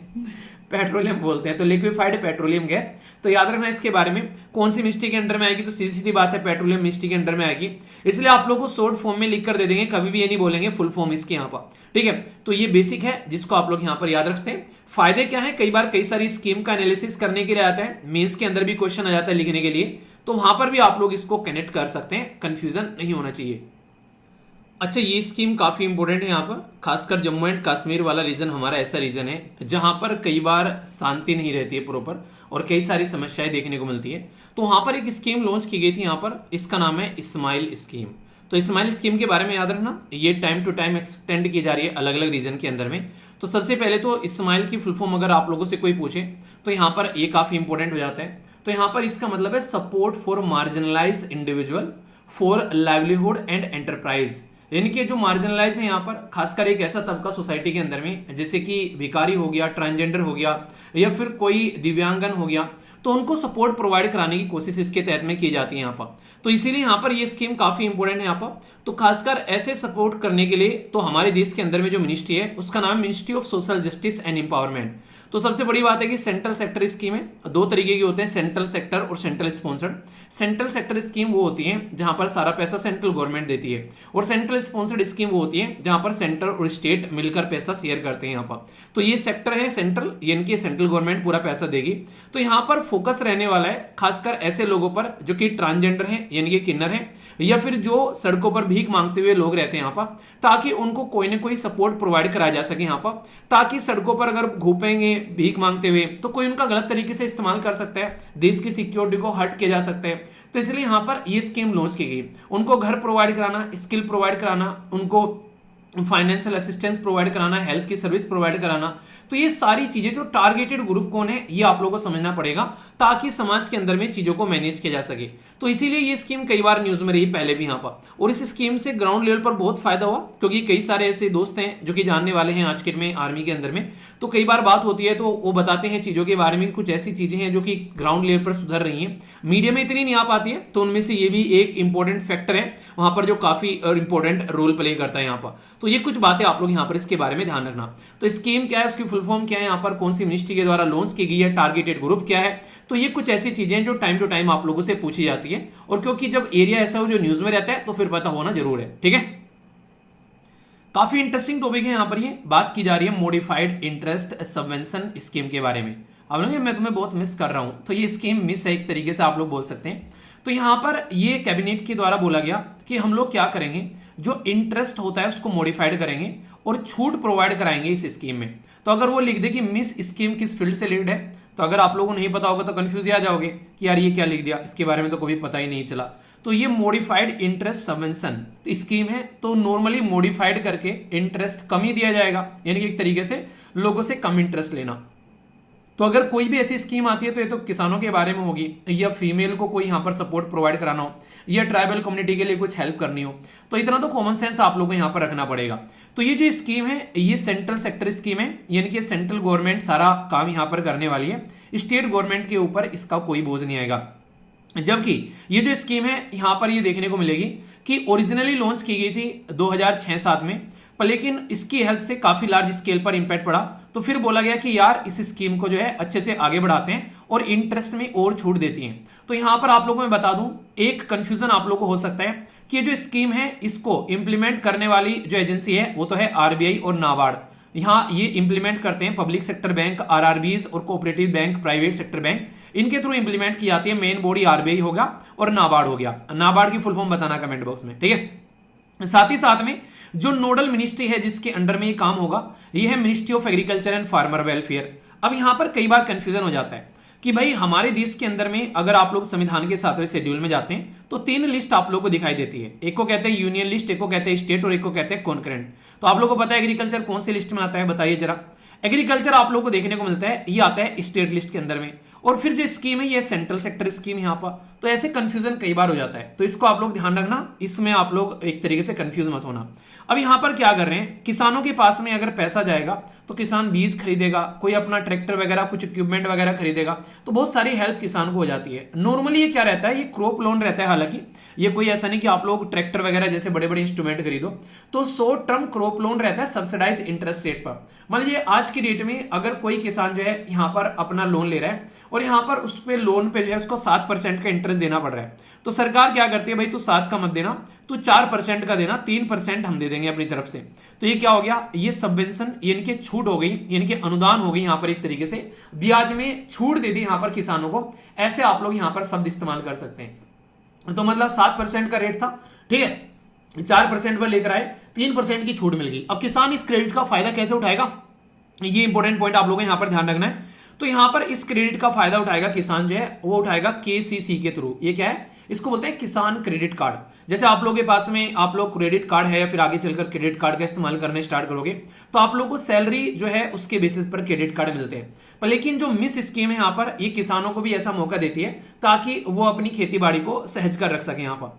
तो किसानों को अगर यहाँ पर पैसा मिलता रहेगा तो ये शॉर्ट टर्म के लिए पैसा है, यानी कि लगभग 3 लाख रुपए का लोन मिलेगा 1 साल तक का। तो इस तरीके से ये आप लोगों का सिस्टम देखने को मिलेगा।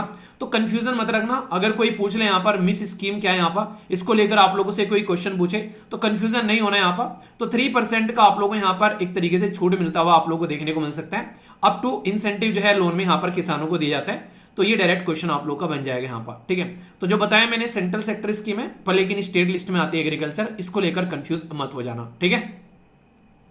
ये स्कीम काफी ज्यादा न्यूज में आई थी जब ये स्कीम यहाँ पर लॉन्च की गई थी। इसका नाम है PM E drive scheme. E drive मतलब समझ सकते हैं इलेक्ट्रॉनिक व्हीकल के बारे में बात की जा रही है। तो सबसे पहले तो यहाँ पर जब ये स्कीम लॉन्च की गई तो एक इंसान का नाम याद रखना, यह है यूनियन मिनिस्टर एचडी कुमार स्वामी, ठीक है। तो यहाँ पर कुमार स्वामी, एचडी कुमार स्वामी जो मंत्री हैं, उनके द्वारा यहाँ पर चेयर की गई थी इंटर मिनिस्ट्रियल मीटिंग जब यहाँ पर ये स्कीम लॉन्च की गई। ये स्कीम क्या करने वाली है, किस के अंदर में आती है, कौन इंप्लीमेंट कर रहा है, तो ये कुछ क्वेश्चंस आप लोग यहां पर बन सकते हैं। ये स्कीम जो है 2,000 रुपए एलोकेशन दे रही है, लगभग 72,000 ईवी जो है वो पब्लिक चार्जिंग स्टेशन बनाए जाएंगे। यानी कि इलेक्ट्रॉनिक व्हीकल के अंदर में बैटरी काम करती है, बैटरी को चार्ज करने के लिए चार्जर चाहिए, तो ये चार्जर कहां कहां पर होने चाहिए, तो मेट्रो सिटीज में देखने को मिलेंगे, 50 नेशनल हाईवे पर, टोल प्लाजा पर, एयरपोर्ट पर, रेलवे स्टेशन के पास में, जहां फ्यूल आउटलेट होता है जैसे कि आप लोग के पेट्रोल पंप या फिर सीएनजी पंप होते हैं वहां पर, और इंडस्ट्रियल जो कॉरिडोर है उसके आसपास में यहां पर बनाया जाएगा। अच्छा, बनाएगा कौन यहां पर, तो इसके लिए है बेसिकली हमारे देश के अंदर में BHEL, जिसको भारत हैवी इलेक्ट्रिकल लिमिटेड आप लोग बोलते हैं, ये यहां पर ये काम करने वाली है। तो यहां पर यूनिफाइड ईवी सुपर ऐप आप लोग को देखने को मिलेगा, जिसमें रियल टाइम में बुकिंग, स्टेटस, पेमेंट सब कुछ आप लोग को देखने को मिल जाएगा। क्योंकि अगर कोई इंसान जो है सड़क पर जा रहा है यहां पर, तो उसके लिए भी यहां पर कुछ ना कुछ फायदा होना चाहिए, कहां पर क्या क्या सिस्टम अवेलेबल है, तो ऐसे आप लोग समझ सकते हैं यहां पर। तो ये स्कीम काफी इंपॉर्टेंट है हमारे देश के अंदर में, तो इलेक्ट्रॉनिक व्हीकल को सपोर्ट और प्रमोट करने के लिए ये PM E-ड्राइव स्कीम आप लोग को यहां पर देखने को मिली। ओके, अच्छा, इस न्यूज पर स्टार लगा लेना। ये जो स्कीम है ये भारत की स्कीम है, पर लेकिन इंटरनेशनल लेवल पर इसका आप लोगों को आज के दिन में पार्टिसिपेशन देखने को मिलेगा। तो भारत के द्वारा लॉन्च की गई स्कीम का इंटरनेशनल कंट्री फायदा उठाएंगी। तो अगर कोई ऐसी स्कीम मार्केट में आती है, और खासकर ये पहले भी प्रीलिम्स के अंदर भी क्वेश्चन इससे पूछे जा चुके हैं और आगे भी चांसेस हैं, क्योंकि इस स्कीम का डायरेक्ट कनेक्शन है इंटरनेशनल सोलर अलायंस के साथ में। हमारे देश के प्रधानमंत्री जी के द्वारा ये बोला गया कि जो आज की डेट में कुसुम स्कीम है, PM कुसुम स्कीम जिसको बोला जाता है, ये स्कीम जो है अफ्रीका के अंदर में या फिर जो आइलैंड नेशन है उसके अंदर में इंप्लीमेंट की जा सकती है यहां पर। तो इंटरनेशनल सोलर अलायंस के अंदर में जिस तरीके से आप लोग चीजें इंप्लीमेंट करते हुए नजर आते हो, ऐसे ही PM स्कीम भी आप लोगों को यहां पर देखने को मिल सकती है, PM कुसुम स्कीम। तो सबसे पहले PM कुसुम स्कीम के बारे में आप लोगों से बात करता हूं, फिर क्यों इसको इंटरनेशनल ले जाने की बात की जा रही है उससे आप लोगों को पता चलेगा, और थोड़ा सा इंटरनेशनल सोलर अलायंस भी हम लोग यहां पर बात कर लेंगे। ठीक है, PM कुसुम स्कीम हमारे देश के अंदर में लॉन्च की गई थी। ये ministry of new renewable and energy के द्वारा, यानी कि नवीनीकरण ऊर्जा है उसके बारे में आप लोग बात कर सकते हैं। तो सोलर सिस्टम के थ्रू एनर्जी को क्रिएट करना, और इसका फायदा ये था कि हम लोग यहां पर इसका इस्तेमाल कर कर जो हमारे खेतों के अंदर में जो किसान है उनको सोलर पंप देने की बात हम लोग कर रहे थे यहां पर। तो यहां पर इसके अंदर में 3 कंपोनेंट इनके द्वारा डाले गए। तो ज्यादा परेशान मत होना कि क्या क्या अलग अलग चीजें हैं, बस ये याद रखना कि सोलर पावर पंप जो है वो लगाने की कोशिश की गई। पहले सोलर पावर प्लांट लगाएंगे, उन प्लांट से जो बिजली आएगी, फिर आगे चलकर सोलर पंप आप लोगों के बनते हुए नजर आएंगे और इनकी ग्रिड के साथ में कनेक्टिविटी की जाएगी। थोड़ा सा मैं आप लोगों को समझा देता हूं। मान लो आप लोगों का खेत है और वहां पर आप लोगों को ट्यूबवेल लगानी है जिसमें से आप लोग पानी निकालोगे। यहां पर ट्यूबवेल लगाने के लिए इलेक्ट्रिसिटी की इस्तेमाल चाहिएगा यहां पर, तो इलेक्ट्रिसिटी आप लोग सोलर पैनल से इस्तेमाल कर सकते हो। तो सोलर पैनल से इलेक्ट्रिसिटी इस्तेमाल कर ली, ठीक है, उसमें लगाकर यहां पर। तो एक तो ये फायदा हो गया। इसके बाद में अगर आप लोगों के पास में इलेक्ट्रिसिटी बच गई है कि यार जितनी यूज करनी थी कर ली, अब बच गई है, तो आप लोग यहां पर उसको बेच सकते हो। तो बेचने के लिए किसी सिस्टम के साथ में आप लोगों की कनेक्टिविटी होनी चाहिए और कोई मापने का तरीका होना चाहिए कि यार इस किसान ने इतनी बिजली जो है उस सोलर ग्रिड में लाकर भेज दी। तो यहां पर उन सब सिस्टम को इंप्लीमेंट करने के लिए बोला गया कि जो किसान पहले बिजली के लिए तरसता था, खेतों में सिंचाई करने के लिए तरसता था, अब वो खुद तो बिजली यूज करेगा ही करेगा, बिजली बनाएगा भी और दूसरों को बेचेगा भी, सोलर पैनल अपने खेतों में लगाकर यहां पर। तो सोलर पावर प्लांट भी डिसेंट्रलाइज किए गए यहां पर, खासकर बंजर जमीन के ऊपर में, और साथ ही साथ में सोलर पंप और ग्रिड कनेक्टिविटी यहां पर बनाएगी। अब पूरे देश में इंप्लीमेंट करनी है तो सेंट्रल स्टेट को मिलकर काम करना पड़ेगा। तो इसमें सेंट्रल गवर्नमेंट स्टेट गवर्नमेंट मिलकर काम करते हैं, जिसमें 60% सब्सिडी दी जाती है सेंटर प्लस स्टेट के साथ में। मान लो अगर आप लोग लगाना चाहते हैं तो फंडिंग कहां से निकल कर आएगी। अब मान लो किसानों को बोला कि यार तुम पैसे दे दो, किसान बोलेगा यार मेरे पास में तो पैसा है नहीं है, मेरी वैसे ही जो है जान जो है गले में अटकी पड़ी है, जो कमाता हूं उतना ही लग जाता है, मेरी लागत भी नहीं निकल पाती है खेतों में से। तो सेंट्रल स्टेट ने बोला कि अगर 100 रुपए का तुम्हारा प्रोडक्ट है यहां पर, तो 100 रुपए में से 60 रुपए तो जो है सेंट्रल स्टेट मिलकर देंगे, 30 रुपए जो है वो बैंक देंगे और बाकी के 10 रुपए तुमको खर्च करने हैं। तो किसानों के ऊपर में बर्डन भी नहीं आ रहा है यहां पर, तो ये इंप्लीमेंट करना इजी भी है। और डिस्कॉम कंपनी जो कि यहां पर आज के डेट में बिजली की डिस्ट्रीब्यूशन कंपनी होती है, तो यहां पर और साथ में नोडल जो है यहां पर स्टेट मिलकर काम करेंगे जिस भी राज्य में इसको इंप्लीमेंट किया जाएगा। तो ये PM कुसुम स्कीम हमारे देश के अंदर में सामने निकल कर आई, जिसने फार्मर की जो जिंदगी है उसमें काफी बड़ा योगदान किया, और इसका जो सक्सेसफुल वर्जन है अभी दुनिया के सामने रखने की कोशिश की जा रही है। अब आप लोग बोलोगे PM तो समझ में आ गया वीर भाई, ये प्रधानमंत्री हो गया, अब यहां पर बस ये और बता दो कि ये कुसुम क्या है यहां पर। तो पूरा जो फॉल है इसका फुल फॉर्म है, इसको प्रधानमंत्री कृषि ऊर्जा सुरक्षा एवं उत्थान महाभियान, ये इसका एक तरीके से नामांकन इनके द्वारा किया गया। अब ये स्कीम को यहां पर प्रधानमंत्री ये बोल रहे हैं क्योंकि इसके अंदर में सोलर एनर्जी का इस्तेमाल किया जाता है। और आप लोगों को पता है, मैप में आप लोगों ने देखा होगा कि भाई अफ्रीका कॉन्टिनेंट जो है वो कहां पर पड़ता है। तो अगर आप लोग मैप में देखेंगे तो यहां पर ट्रॉपिक ऑफ कैंसर ऊपर जाती है, ट्रॉपिक ऑफ कैप्रिकॉर्न नीचे जाती है, तो अफ्रीका कॉन्टिनेंट से इक्वेटर होकर गुजरती है। तो ये एक ऐसा कॉन्टिनेंट है जिसके अंदर में एनर्जी, खासकर सोलर एनर्जी की भरमार भरी पड़ी है। तो अगर आप लोग यहां पर इस तरीके की स्कीम इंप्लीमेंट करोगे तो गरीब लोग हैं वहां पर बड़े बड़े पावर प्लांट लगाना अगर सरकार काम नहीं कर पा रही है, तो ये ऐसे इनिशिएटिव है जिनका इस्तेमाल कर आप लोग अच्छे से उनको बिजली वगैरह प्रोवाइड करा सकते हो। तो भारत का ये इनिशिएटिव इंटरनेशनल लेवल पर पहुंचाने की कोशिश की जा रही है और कई सारे देश जो हैं वो यहां पर इसमें इंटरेस्ट भी दिखा रहे हैं कि हाँ यार अच्छा इनिशिएटिव है, इसका फायदा देखने को मिलेगा, क्योंकि ये एग्रीकल्चर को ट्रांसफॉर्म करने की पावर रखता है अपने अंदर में यहां पर। तो पीएम कुसुम के बारे में ये बातें आप लोग यहां पर ध्यान रखिएगा, ठीक है। दूसरा, अभी यहां पर ये सारे काम इंडिया क्यों कर पा रहा है, क्योंकि इंटरनेशनल सोलर अलायंस है हमारे देश के अंदर में। ये जो पर्टिकुलर आईएसए है ये हमारे देश के अंदर में स्टैब्लिश की गई थी। आप लोगों को पता है कॉन्फ्रेंस ऑफ पार्टी हुई थी पेरिस फ्रांस के अंदर में, उस टाइम पर इसको लॉन्च किया गया था। और आज की डेट में इसका हेडक्वार्टर आप लोगों को हरियाणा गुरुग्राम में देखने को मिलता है। तो ये इंटरनेशनल लेवल फर्स्ट ऑर्गेनाइजेशन थी जो भारत के अंदर ही बनाई गई, वरना यूएन, डब्ल्यूटीओ और पता नहीं क्या क्या सारी की सारी ऑर्गेनाइजेशन के जो हेडक्वार्टर है वो आप लोगों को दूसरे देशों में देखने को मिलते हैं। तो पहली इंटरनेशनल ऑर्गेनाइजेशन जो भारत के अंदर ही बनाई गई वो थी यहां पर इंटरनेशनल सोलर अलायंस, जिसने ये बोला कि हम लोग आने वाले टाइम पर 1 ट्रिलियन का सोलर एनर्जी के अंदर में इन्वेस्टमेंट लेकर आएंगे। और जो ट्रॉपिक कंट्री है यानी कि ट्रॉपिक ऑफ कैंसर और ट्रॉपिक ऑफ कैप्रिकॉर्न के बीच की जो कंट्री है वो यहां पर इसका बहुत ज्यादा फायदा उठाती हुई नजर आएगी। पर ध्यान रखना, ऐसा कतई नहीं है कि इसमें ट्रॉपिकल कंट्री रहेंगी, दूसरी कंट्री भी देखने को मिलती है। इसमें और भी इनिशिएटिव स्टार्ट किए गए। सबसे इंपॉर्टेंट इनिशिएटिव था ये था one sun one world one grid. इसका क्या मतलब था, जिसको OSOWOG बोला गया। तो ये इसलिए न्यूज में आया क्योंकि भारत ने ये बोला कि सोच के देखो पृथ्वी जो है वो गोल गोल घूमती यहां पर नजर आती है। अगर पृथ्वी यहां पर गोल गोल घूम रही है तो भाई कल को चलकर कहीं एक जगह सन है तो कहीं दूसरी जगह सन है, तो कहीं एक जगह रात है तो कहीं दिन है, कहीं यहां पर दिन है तो यहां पर रात है। तो अगर हम लोग दुनिया भर में सोलर पैनल का सिस्टम स्टैब्लिश कर दें और उसकी ग्रिड के साथ में कनेक्टिविटी कर दें, यानी कि अपने सिस्टम ऐसे बनाएं कि तार के साथ में कनेक्टिविटी हो जाए दुनिया भर की। अगर यूएसए में कभी यहां पर बेसिकली सूरज जला हुआ है, सूरज है यहां पर और एक तरीके सोलर पैनल के थ्रू यहां पर इलेक्ट्रिसिटी जनरेट की जा रही है, और उस टाइम पर अगर यहां पर सूरज नहीं है तो भाई साहब अगर कल को चलकर कहीं पर एनर्जी की रिक्वायरमेंट होती है, पूरे अफ्रीका कॉन्टिनेंट को भी इसमें कवर किया जा सकता है, तो एक जगह से दूसरी जगह पर बिजली भेजी जा सकती है। तो इसको वन सन यानी कि एक सूरज से एक दुनिया बना दी, वन वर्ल्ड, और एक ग्रिड के साथ में कनेक्ट कर दो।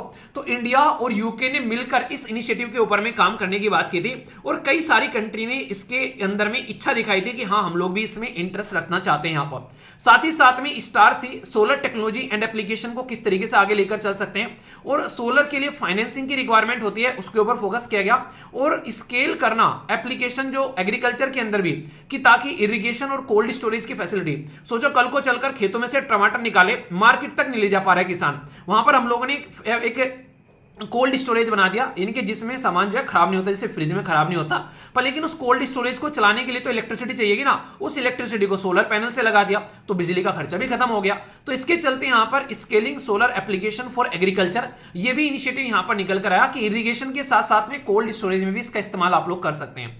तो मैंने दो चीजें कवर करा दी, पीएम कुसुम स्कीम आप लोगों को बता दी, साथ ही साथ में इंटरनेशनल सोलर अलायंस की एक इंटरनेशनल ऑर्गेनाइजेशन भी आप लोगों को कवर करा दी, और इंटरनेशनल लेवल पर कोई स्कीम जा रही है तो इसलिए स्टार लगाकर इसको याद रख लेना, ठीक है। ये जो पर्टिकुलर स्कीम थी ये उड़ीसा के द्वारा अप्रूव की गई, जिसका नाम था बी मैन। तो यहां पर बी मैन या फिर कई सारे इसको बेमन बोल रहे थे कि बेमन से उड़ीसा ने स्कीम जो है वो अप्रूव कर दी। तो यहां पर ये जो स्कीम है, पहले इसकी फुल फॉर्म अगर आप लोगों को पता होगी तो आप लोग उससे अंदाजा लगा पाएंगे कि कौन से सेक्टर से रिलेटेड है और क्या फायदा इसका आज के डेट में देखने को मिलने वाला है। तो इसका जो फुल फॉर्म है वो है building and management of aviation assets network, यानी कि एविएशन सेक्टर में जो एसेट्स मैनेजमेंट है खासकर उसके ऊपर में फोकस किया जाएगा। यानी कि जब आप लोग आज के डेट में एक स्कीम के बारे में बात करते हैं जिसको हम लोग बोलते हैं उड़ी देश का आम नागरिक, तो आम नागरिक यानी कि हवाई चप्पल पहनने वाला इंसान जो है वो हवाई जहाज की यात्रा करेगा, ये हमारे देश के प्रधानमंत्री जी के द्वारा बोला गया था। तो फिलहाल के टाइम पर उसमें यात्रा कराने के लिए कम से कम प्रॉपर सिस्टमेटिक वे में उसके लिए डेवलपमेंट होना चाहिए। तो यहां पर यही फोकस किया गया कि हमारे देश के अंदर में अलग अलग राज्य के अंदर में यहां पर बेसिक इंफ्रास्ट्रक्चर जो है वो क्रिएट यहां पर किया जाएगा। तो उसके चलते यहाँ पर इनके द्वारा यहाँ पर बात की जा रही है कि हम लोग कॉम्प्रिहेंसिव डेवलपमेंट करेंगे सिविल एविएशन सेक्टर का, एयरपोर्ट कनेक्टिविटी और स्किल क्रिएशन की जाएगी ताकि ज्यादा से ज्यादा चीजों को इंप्रूव किया जा सके। और यहाँ पर सीधा सीधा ये रहेगा कि इनको रेल और रोड के साथ भी कनेक्ट किया जाएगा ताकि एयरपोर्ट से सामान आए, इंसान आए, वो अपने डेस्टिनेशन पर पहुंच जाए। यहाँ पर सड़कों पर तो हवाई जहाज चलेंगे नहीं भाई, हवाई जहाज जहां उतरेंगे वहां से कोई रेल, रोड या आज की डेट में कोई कुछ भी इस तरीके की सिचुएशन कनेक्टेड हो जो कि उनको डेस्टिनेशन तक पहुंचा दे। तो ये पारादीप पोर्ट है उड़ीसा के अंदर में, और साथ ही साथ में पूरी पोर्ट है उसको यहां पर एक्सपेंड करते हुए यहां पर नजर आएंगे। तो ये काफी इंपॉर्टेंट स्कीम हो जाती है। तो एटलीस्ट फुल फॉर्म याद रखिएगा और किस एरिया से रिलेटेड है ये थोड़ा सा आइडिया आप लोग को होना चाहिए। अच्छा, जब कोई स्कीम लॉन्च की जाती है और फिर उसके बाद न्यूज में आती है तो कुछ ना कुछ रीजन होता है जिसके पीछे वो न्यूज में आती है। स्कीम लॉन्च की गई थी सितंबर 2022 के अंदर में। ये प्रधानमंत्री स्कूल फॉर राइजिंग इंडिया, जिसको पीएम श्री स्कीम बोला गया, और ये बोला गया था कि यार इस स्कीम के चलते हम लोग अलग अलग राज्य के अंदर में 14,500 स्कूल को ऐसे डेवलप करेंगे जिनका मॉडल प्रेजेंट किया जाएगा फिर दूसरे स्कूलों के सामने और दूसरे स्कूलों को सपोर्ट किया जाएगा। तो इसके चलते आप लोगों को पता है हमारे देश के अंदर में संविधान के 7वें शेड्यूल में जो एजुकेशन है वो कॉन्करेंट लिस्ट में आती है, इनके समवर्ती सूची में आती है। तो सेंटर और स्टेट मिलकर खर्चा करेंगे, यहां पर 60% सेंटर देगा, 40% स्टेट देगा जहां नॉर्मल राज्य है। पर लेकिन जो नॉर्थ ईस्ट के राज्य हैं, क्योंकि वो हिली एरिया है और वहां पर ज्यादा खेती बाड़ी या फिर दूसरे डेवलपमेंट नहीं होते हैं, तो वहां पर ज्यादा पैसा जो है और खासकर ये पर्टिकुलर सिस्टम जो है ये फॉलो किया जाएगा किसके द्वारा, ये इसमें 90% सेंटर देगा और 10% देंगे नॉर्थ ईस्ट वाला स्टेट या फिर वो यूनियन टेरिटरी जहां पर लेजिस्लेटर है। जैसे आज के डेट में आप लोग दिल्ली बोल सकते हो, आप लोग इसी के नाम पर अभी जम्मू एंड कश्मीर बोल दो, पुडुचेरी बोल दो, तो वहां पर या फिर हिमालयन स्टेट है तो वहां पर भी ये रहेगा ये फंडा 90% सेंटर 10% वो वाले एरिया पर। लेकिन जो यूनियन टेरिटरी है जो कंप्लीटली सेंटर के कंट्रोल में है वहां पर पूरा पैसा सेंट्रल गवर्नमेंट देगी इस स्कीम को इंप्लीमेंट करने के लिए। तो ये तो हो गई स्कीम जो कि नेशनल एजुकेशन पॉलिसी को आगे बढ़ाने के लिए लॉन्च की गई थी और केंद्रीय विद्यालय, नवोदय विद्यालय, गवर्नमेंट या फिर लोकल जो बॉडी स्कूल है उनके अंदर इसको इंप्लीमेंट करने की बात की गई मिनिस्ट्री ऑफ एजुकेशन के द्वारा। पर अभी क्या है, अभी यहां पर ये न्यूज जब आई यहां पर तो ये पता चला था कि केरला के अंदर में इसको इंक्लूड कर लिया गया स्कीम को कि भाई हम भी पीएम श्री स्कीम को इंप्लीमेंट करेंगे। अब इसको लेकर कंट्रोवर्सी आ गई, यार केरला अपने आप में इतना पावरफुल राज्य है एजुकेशन को लेकर जो कि देश के अंदर में एक तरीके का आप लोग बोल सकते हो कि मॉडल प्रेजेंट करता है, उसको इस स्कीम की क्या जरूरत पड़ गई। तो यहां पर जब केरला के जो मिनिस्टर थे उनसे पूछा गया तो उन्होंने बोला कि सेंट्रल गवर्नमेंट जो है वो ये बोल रही है कि या तो ये स्कीम इंप्लीमेंट करो नहीं तो तुमको मनी यानी कि फंड नहीं देंगे। तो कई सारे लोगों ने इसको क्रिटिसाइज किया कि सेंट्रल गवर्नमेंट अपनी स्कीम को इंप्लीमेंट करवाने के लिए स्टेट गवर्नमेंट को फोर्स कर रही है, तो ये सही तरीका नहीं है। यहाँ पर फेडरलिज्म के संघवाद के ढांचे में अगर इस तरीके से आप लोग काम करोगे कि यहाँ पर स्टेट गवर्नमेंट को यहाँ पर ये बोलेंगे कि तुमको ये जो फंड आ रहा है 60% ये तभी आएगा अगर तुम यहाँ पर पर्टिकुलर हमारे हिसाब से चीजों को इंप्लीमेंट करोगे, तो ये गलत बात है। तो इसके चलते यहाँ पर काफी कंट्रोवर्सी बन गई थी यहाँ पर और कई सारे लोगों ने इसको क्रिटिसाइज किया और कई सारे इसके ऊपर में एडिटोरियल भी लिखे गए थे यहाँ पर, और मैंने भी आप लोगों से एडिटोरियल जो है ये डिस्कस किया था इस टॉपिक को लेकर।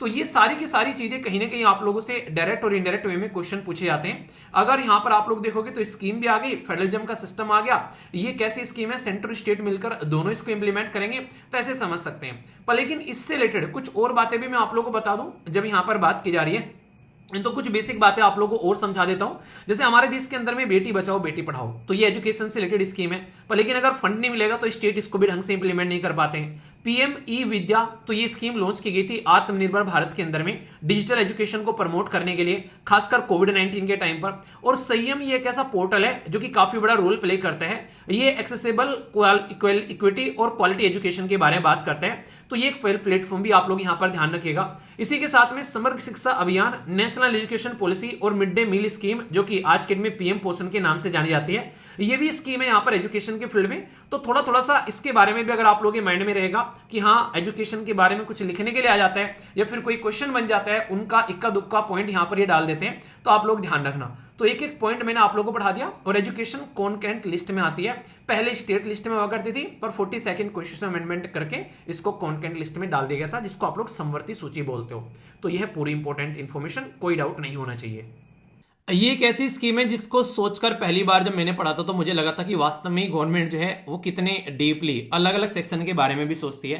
हमारे देश के अंदर में कोई सुनार है, कुम्हार है, लोहार है, या कोई भी किसी पर्टिकुलर जैसे कि कोई नाव बनाने का काम करता है, कोई बढ़ई है यहाँ पर, उनको सबको लेकर यहाँ पर कोई नाई है, बार्बर हो गया, टेलर है, यहाँ पर कोई एक तरीके से कपड़े धुलने वाला धोबी है, या कोई नेट बनाने वाला है, यहाँ पर जो भी ऐसे लोग हैं यहाँ पर उनका ध्यान रखने के लिए सरकार के द्वारा एक स्कीम लॉन्च की गई थी हमारे देश के अंदर में, जिसको पीएम विश्वकर्मा स्कीम बोला गया।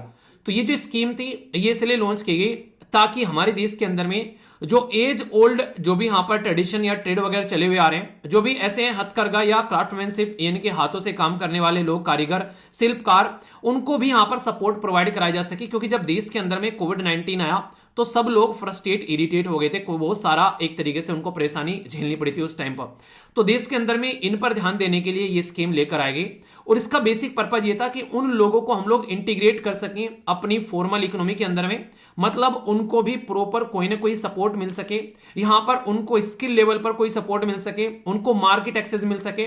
मान लो मैं अपने गांव में रहता हूं और मैं अपने हाथों से कढ़ाई बुनाई करता हूं, कुछ शानदार प्रोडक्ट बनाता हूं, तो पर लेकिन उस प्रोडक्ट को मार्केट में ना तो कोई खरीदने वाला है, ना ही कोई उसको देखने वाला है। तो सरकार कोशिश कर रही है कि कम से कम मुझे मार्केट का एक्सेस मिल जाए और मेरा प्रोडक्ट मार्केट में जाए, तो मैं मेहनत करूं, उसके मुझे 2 रुपए मिले और मैं अपनी घर गृहस्थी चला सकूं। तो इसलिए यहां पर एज ओल्ड जो चीजें चली हुई आ रही है इनकी इतनी पुरानी, वो भी हमारी सहज रहे और साथ ही साथ में इंसान को 2 रोटी भी मिलती रहे। तो ये गवर्नमेंट ऑफ इंडिया के द्वारा लॉन्च किया गया एक सेंट्रल सेक्टर स्कीम थी। सेंट्रल सेक्टर स्कीम वो स्कीम होती है जिसमें सारा पैसा सेंट्रल गवर्नमेंट देती है और यहां पर स्टेट गवर्नमेंट उसके साथ में मिलकर काम करती है इंप्लीमेंट करने के लिए, पर पैसा सेंट्रल सेक्टर देता है। सेंट्रल स्पॉन्सर्ड स्कीम वो होती है जिसमें स्टेट और सेंटर दोनों पैसा देते हैं, पर इंप्लीमेंट वो भी स्टेट गवर्नमेंट ही करती है। पर लेकिन यहां पर ये सेंट्रल सेक्टर सारा सेंट्रल गवर्नमेंट ध्यान देगी। इनके लिए डिजिटल प्लेटफॉर्म बनाएगा जहां पर एक वर्चुअल आप लोगों को यहां पर बेसिकली पोर्टल आप लोग बोल सकते हैं, पीएम विश्वकर्मा पोर्टल। पोर्टल मतलब वेबसाइट, जैसे studyloverveer.in। तो ये क्या हो गया, ये एक पोर्टल है, वेबसाइट है, जहां पर जाकर आप लोग अपना, जैसे नहीं मैं कहता हूं किसी को फ्री टेस्ट लगाना है या अपना पुराने पीवाईक्यूज आप लोगों को डाउनलोड करने हैं या कोई भी आप लोग को क्विज लगाना है, तो ये पोर्टल होता है या फिर एप्लीकेशन आप लोग नॉर्मली बोल देते हैं। तो इसको कहीं से भी एक्सेस किया जा सकता है। तो देश के अंदर में किसी भी कोने के अंदर में कहीं पर कोई भी इंसान, कुम्हार, लोहार, बढ़ई, धोबी या कोई भी काम करने वाला इंसान होगा, उसके लिए डिजिटल प्लेटफॉर्म बना दिया गया था हमारे देश के अंदर में। और इसको लेकर यह था कि इनको हम लोग एक तरीके से, वो लोग हैं जो सारे के सारे सेल्फ एम्प्लॉयड है और इनकी रोजी रोटी अपने इसी काम धंधे के ऊपर में डिपेंडेंट रहती है। तो टारगेटेड ग्रुप इसीलिए यहां पर इनको लेकर चला गया और इनको सपोर्ट कराने के लिए यह फोकस था कि भाई इनके अंदर जो भी ये काम कर रहे हैं अपने सिस्टम के अंदर में, वो फैमिली बेस्ड ऑक्यूपेशन हो। ऐसा नहीं कि आज ही कोई इसके अंदर में एंट्री कर रहा है और अनऑर्गेनाइज्ड, इनफॉर्मल जो भी यहां पर आप लोगों को लोग देखने को मिले, उसको इसके अंदर में इंक्लूड किया गया। तो एक इंपॉर्टेंट स्कीम है, इसके ऊपर में स्टार लगा लेना आप लोग, कल को चलकर क्वेश्चन पूछा सकता है स्कीम के बारे में। और ये जो इसको इंप्लीमेंट करने के लिए आप लोगों को देखने को मिला, क्योंकि ऐसा तो है नहीं भाई एक मिनिस्ट्री कोई काम करेगी, क्योंकि लोहार, कुम्हार, बढ़ई, धोबी अलग अलग सेक्टर के लोग आ रहे हैं। तो सबसे पहले तो ये स्कीम की जो मुखिया थी वो थी यहां पर, जो मिनिस्ट्री आप लोगों को याद रखना है, वो थी यहां पर ministry of micro, small and medium enterprise. और दूसरा स्किल मिनिस्ट्री, फाइनेंस और रूरल डेवलपमेंट ने मिलकर काम किया और इंप्लीमेंट किया गया digital platform PM Vishwakarma portal के अंदर में। सेंट्रल सेक्टर स्कीम, सारा पैसा सेंट्रल गवर्नमेंट के द्वारा दिया गया। तो इनको सर्टिफिकेशन देना, इनकी स्किल बढ़ाना, इनको टूल प्रोवाइड कराना, इनको पैसे प्रोवाइड कराना, मार्केट का एक्सेस देना, इनको social security, health insurance, pension के बारे में इनके लिए बात करना, तो सारी चीजें देखने को मिली। तो ये टारगेटेड ग्रुप इसके अंदर में इसलिए लेकर आया गया। तो बेसिक यही था कि आत्मनिर्भर भारत बन रहा है, तो ये भी अपना आत्मनिर्भर रहे यहां पर। और गांव और शहरों के बीच में जो डिवीजन रहता है कि गांव में कोई भी हो इंसान, उसको अलग से सपोर्ट नहीं मिल पाती है, तो वो सपोर्ट मिल सके। पर लेकिन उस सपोर्ट देने के लिए लोगों का इंटरनेट से कनेक्शन जरूरी है और उनका आइडेंटिफिकेशन जरूरी है, पता तो चले कि कौन इंसान कहां पर है। तो इसलिए पूरी की पूरी स्कीम काफी इंपॉर्टेंट यहां पर हो जाती है। फिर से कह रहा हूं, जो भी स्कीम ऐसी हो जिसमें कई सारी मिनिस्ट्री पार्टिसिपेट कर रही हो, वो स्कीम बहुत ही इंपॉर्टेंट आप लोगों के लिए हो जाती है। तो उसको लेकर तो कोई डाउट होना ही नहीं चाहिए, ठीक है। एक तो ये स्कीम बड़ी इंटरेस्टिंग है और दूसरा यहां पर ये जब कनेक्ट की जा रही है नॉर्थ ईस्ट वाले रीजन से, तो वो और भी इंपॉर्टेंट हो जाती है। नॉर्थ ईस्ट वाला रीजन यानी कि हमारे देश के अंदर में ये जो पर्टिकुलर रीजन है, नॉर्मली आसाम, नागालैंड, मणिपुर, मिजोरम, अरुणाचल प्रदेश, इन रीजन को हम लोग नॉर्थ ईस्ट वाला रीजन बोलते हैं। तो यहां पर बहुत सारी समस्याएं रहती हैं, उनका समाधान भी होता हुआ नजर आता है अगर वहां पर चीजें पहुंचती हैं। तो इसलिए स्कीम थोड़ी सी इंपॉर्टेंट हो जाती है। स्कीम का नाम क्या है? सीबीएसपी। सीबीएसई नहीं, सीबीएसपी। यानी कि capacity building for service provider, यानी कि जो भी सर्विस प्रोवाइडर हैं उनकी पावर या कैपेसिटी को बढ़ाना, यानी कि सेवा प्रदान करने वाले लोगों की क्षमताओं का निर्माण करना। यह है इस स्कीम का पूरा नाम और शॉर्ट फॉर्म में CBSP। अब आप लोगों के लिए इंपॉर्टेंट बता दूं, सर्विस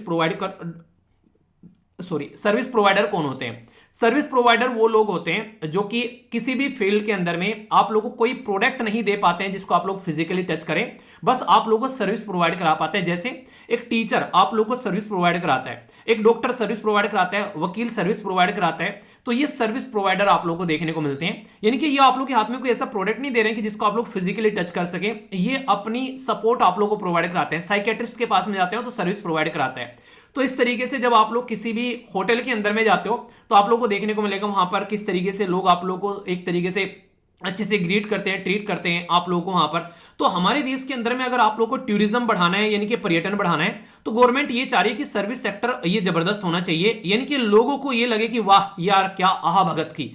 तो इसके लिए सेंट्रल गवर्नमेंट ने यहां पर टूरिज्म और हॉस्पिटैलिटी वाले सेक्टर को यहां पर, ताकि लोगों को सही से लेकर चला जा सके, तो ये यहां पर ऑर्गेनाइज और अनऑर्गेनाइज टूरिज्म सर्विस को टारगेट किया जा रहा है देश के अंदर में, ताकि स्किल लोग रहें, उनको जॉब दी जा सके और सर्विस ओरिएंटेड वर्कफोर्स हमारे देश के अंदर तैयार किए जा सके।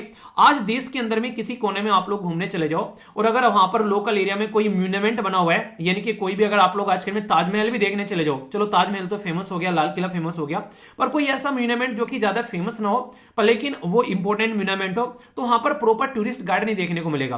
वहां पर प्रॉपर रिक्शा, ऑटो की सर्विस जो रहेगी वो भाई साहब अगर कोई बाहर का इंसान आ जाए तो उसे लूटने खचोड़ने के लिए तैयार रहती है। बात करने तक का सलीका आप लोगों को नहीं देखने को मिलता है। चलो मैं तो भारतीय हूं, मैं तो सबका नेचर जानता हूं, मुझे कोई दिक्कत नहीं है, पर कोई बाहर का इंसान अगर एक बार आ जाए, उसको इस तरीके का रवैया देखने को मिले कि वो अपने किसी यार दोस्त रिश्तेदार को बोलेगा विदेश में जाकर के भारत घूम कर वहां देख कर आओ उसको, तो वहीं से ही आधा सिस्टम खत्म हो जाता है हमारा। इसी को इंप्रूव करने के लिए जब महाकुंभ लगा हमारे देश के अंदर में, बाकायदा लोगों को ट्रेन किया गया था कि लोगों के साथ में आप लोगों को किस तरीके से व्यवहार करना है, कैसे बातें करनी है, क्योंकि इंसान जो है कुछ लेकर जाए या ना जाए आप लोग के देश में से, पर वो आप लोग के साथ में उनका व्यवहार कैसा था वो जरूर इंसान के दिल को टच कर जाता है। और उसी एक पर्टिकुलर सर्विस को इंप्रूव करने की कोशिश की जा रही है हमारे देश के अंदर में मिनिस्ट्री ऑफ टूरिज्म के द्वारा इस स्कीम के थ्रू, और नॉर्थ ईस्ट में ये खासकर फोकस किया जा रहा है इसको डेवलप करने के लिए।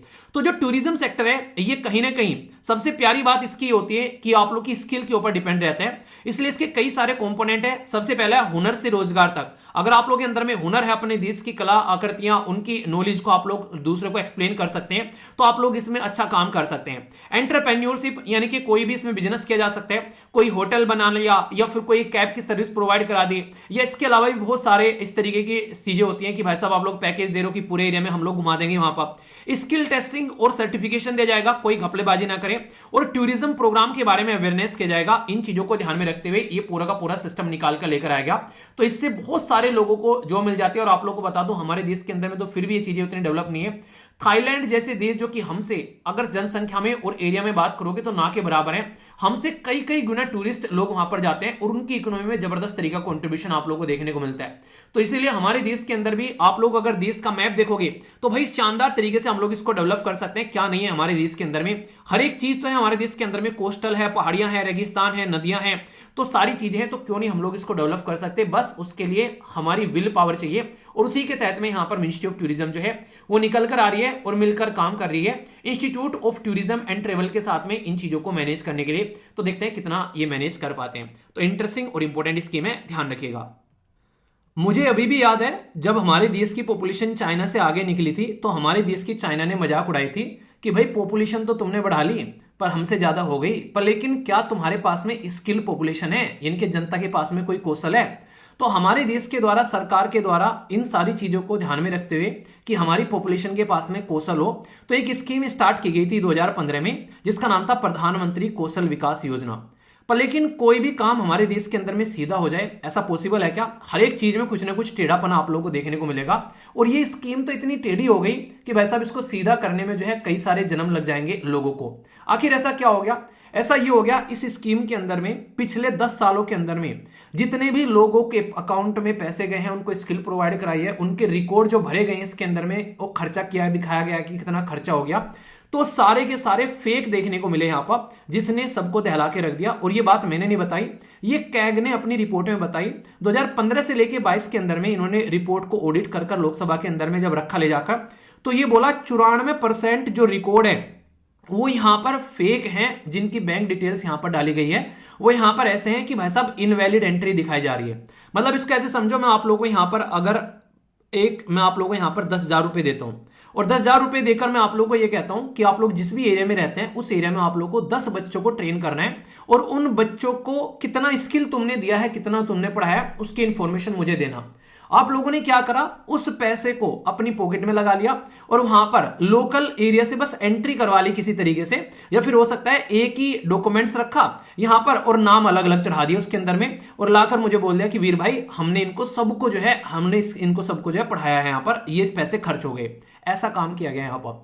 एक करके एंट्री, 000 करके एंट्री, यहां पर एक ही इंसान की फोटो कई बार यहां पर रिपीट हो रही है, एक ही इंसान का डिटेल्स कई बार रिपीट हो रहा है यहां पर। तो यहां पर 94% रिकॉर्ड, मतलब सोच के देखो ओनली 6% ढंग से काम हुआ होगा और 94% तो खुद कैग बता रहा है। बाकी ग्राउंड में तो पता ही नहीं क्या चल रहा होगा। यहां पर कई सेंटर ऐसे हो गए जो फिजिकली शटडाउन पड़े हुए हैं, उनके लिए पेमेंट लिया जा रहा है यहां पर। तो इस तरीके की हरकतें देखने को मिलेंगी। याद है कुछ दिनों पहले ऐसा होता, दिल्ली की सरकार के द्वारा एक पंचायत जो है, पंचायत का सिस्टम था, पंचायत घर था, उसके ऊपर में पेंट करवा के, बस थोड़ा सा पेंट भी नहीं करवाया था, एक नया बोर्ड लगा के उसका फोटो खिंचवा के चले गए थे और बाद में बवाल हो गया था कि ये तो पुराना का पुराना ही है। करते क्यों ऐसे? क्योंकि जो पैसा आएगा अब वो यहां पर इनकी पॉकेट में चला जाएगा। तो ये ऐसी हरकतें जब यहां पर देखने को मिली तो इस स्कीम के पीछे जो है पूरा का पूरा बवाल हो गया यहां पर कि जिसको स्किल प्रोवाइड कराने के लिए रखा गया था वही तुमने खा डाली, तो स्किल कहां से लोगों के पास में जाएगी? तो ministry of skill development entrepreneurship को तो बंद कर देना चाहिए अगर ऐसी कोई इनिशिएटिव निकल कर आ रहा है जिसमें खुद कैग जो है यहां पर इनके काले चिट्टे खोल रहे हैं। नेशनल स्किल डेवलपमेंट कॉर्पोरेशन इसको इंप्लीमेंट करा था, इसको नंगा करके सड़क पर घुमाना चाहिए इस कॉर्पोरेशन को कि तू क्या कर रहा है, तो किस लिए बनाया गया था यहां पर लोगों को इंडस्ट्री के लिए तैयार करना, उनकी इंप्लॉयबिलिटी बढ़ाना कि उनको जॉब मिल सके, उनको एजुकेट करना, और यहां पर नेशनल स्किल ये क्वालिफिकेशन फ्रेमवर्क बनाना। यानी कि ये बिल्कुल ऐसे ही है जैसे जब पोल्यूशन होता है तो जो पोल्यूशन नापने वाला मीटर है उसके ऊपर में जाकर पानी डाल दो तो यहां पर पोल्यूशन की रीडिंग कम हो जाएगी और ये दिखेगा पूरे शहर का पोल्यूशन खत्म हो गया। वो सेम हरकतें इस स्कीम के साथ में यहां पर की गई है। इतनी बड़ी कंट्रोवर्सी बन गई और खुद कैग कंट्रोलर और ऑडिटर जनरल ऑफ इंडिया ने इसका पर्दाफाश कर दुनिया के सामने रखा है यहां पर। तो सोच के देखो, लगभग 10,000 करोड़ रुपए की स्कीम थी। और सबसे खतरनाक चीज तो पता है मुझे क्या लगी जब मैं इस स्कीम के बारे में पढ़ रहा था? यह पहले पार्ट ए आया, फिर पार्ट बी आया, फिर पार्ट सी आया, यानी कि एक बार नहीं छिके। यहां पर जब फेज चेंज हो रहे थे तो भाई कौन था यहां पर, मुझे तो बस ये बता दो तुम यहां पर। तो ऐसी स्कीम कौन देख रहा था यहां पर कि फेज भी इसके चेंज हो रहे हैं और ये कई सारे सेक्टर में थी। यहां पर कंस्ट्रक्शन, मैन्युफैक्चरिंग, हेल्थ केयर, अलग अलग एरिया में स्किल प्रोवाइड करानी थी।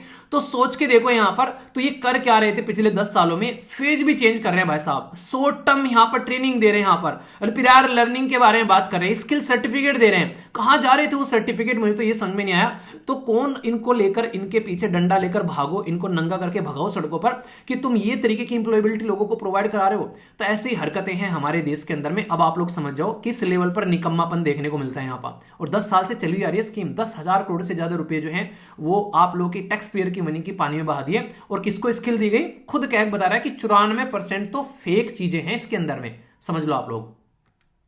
एक साइड में हमारे देश के पड़ोसी देश जो हैं जैसे बांग्लादेश, पाकिस्तान, वहां पर माइनॉरिटी के साथ में क्या होता है, और दूसरी साइड में हमारे देश में अंदर माइनॉरिटी के अंदर में क्या होता है। आप लोग देखो, जियो पारसीज स्कीम स्टार्ट की गई थी 2013-14 में, और यहां पर ये सेंटर के द्वारा स्टार्ट की गई थी ताकि जो पारसीज कम्युनिटी है उसको सपोर्ट प्रोवाइड कराया जा सके।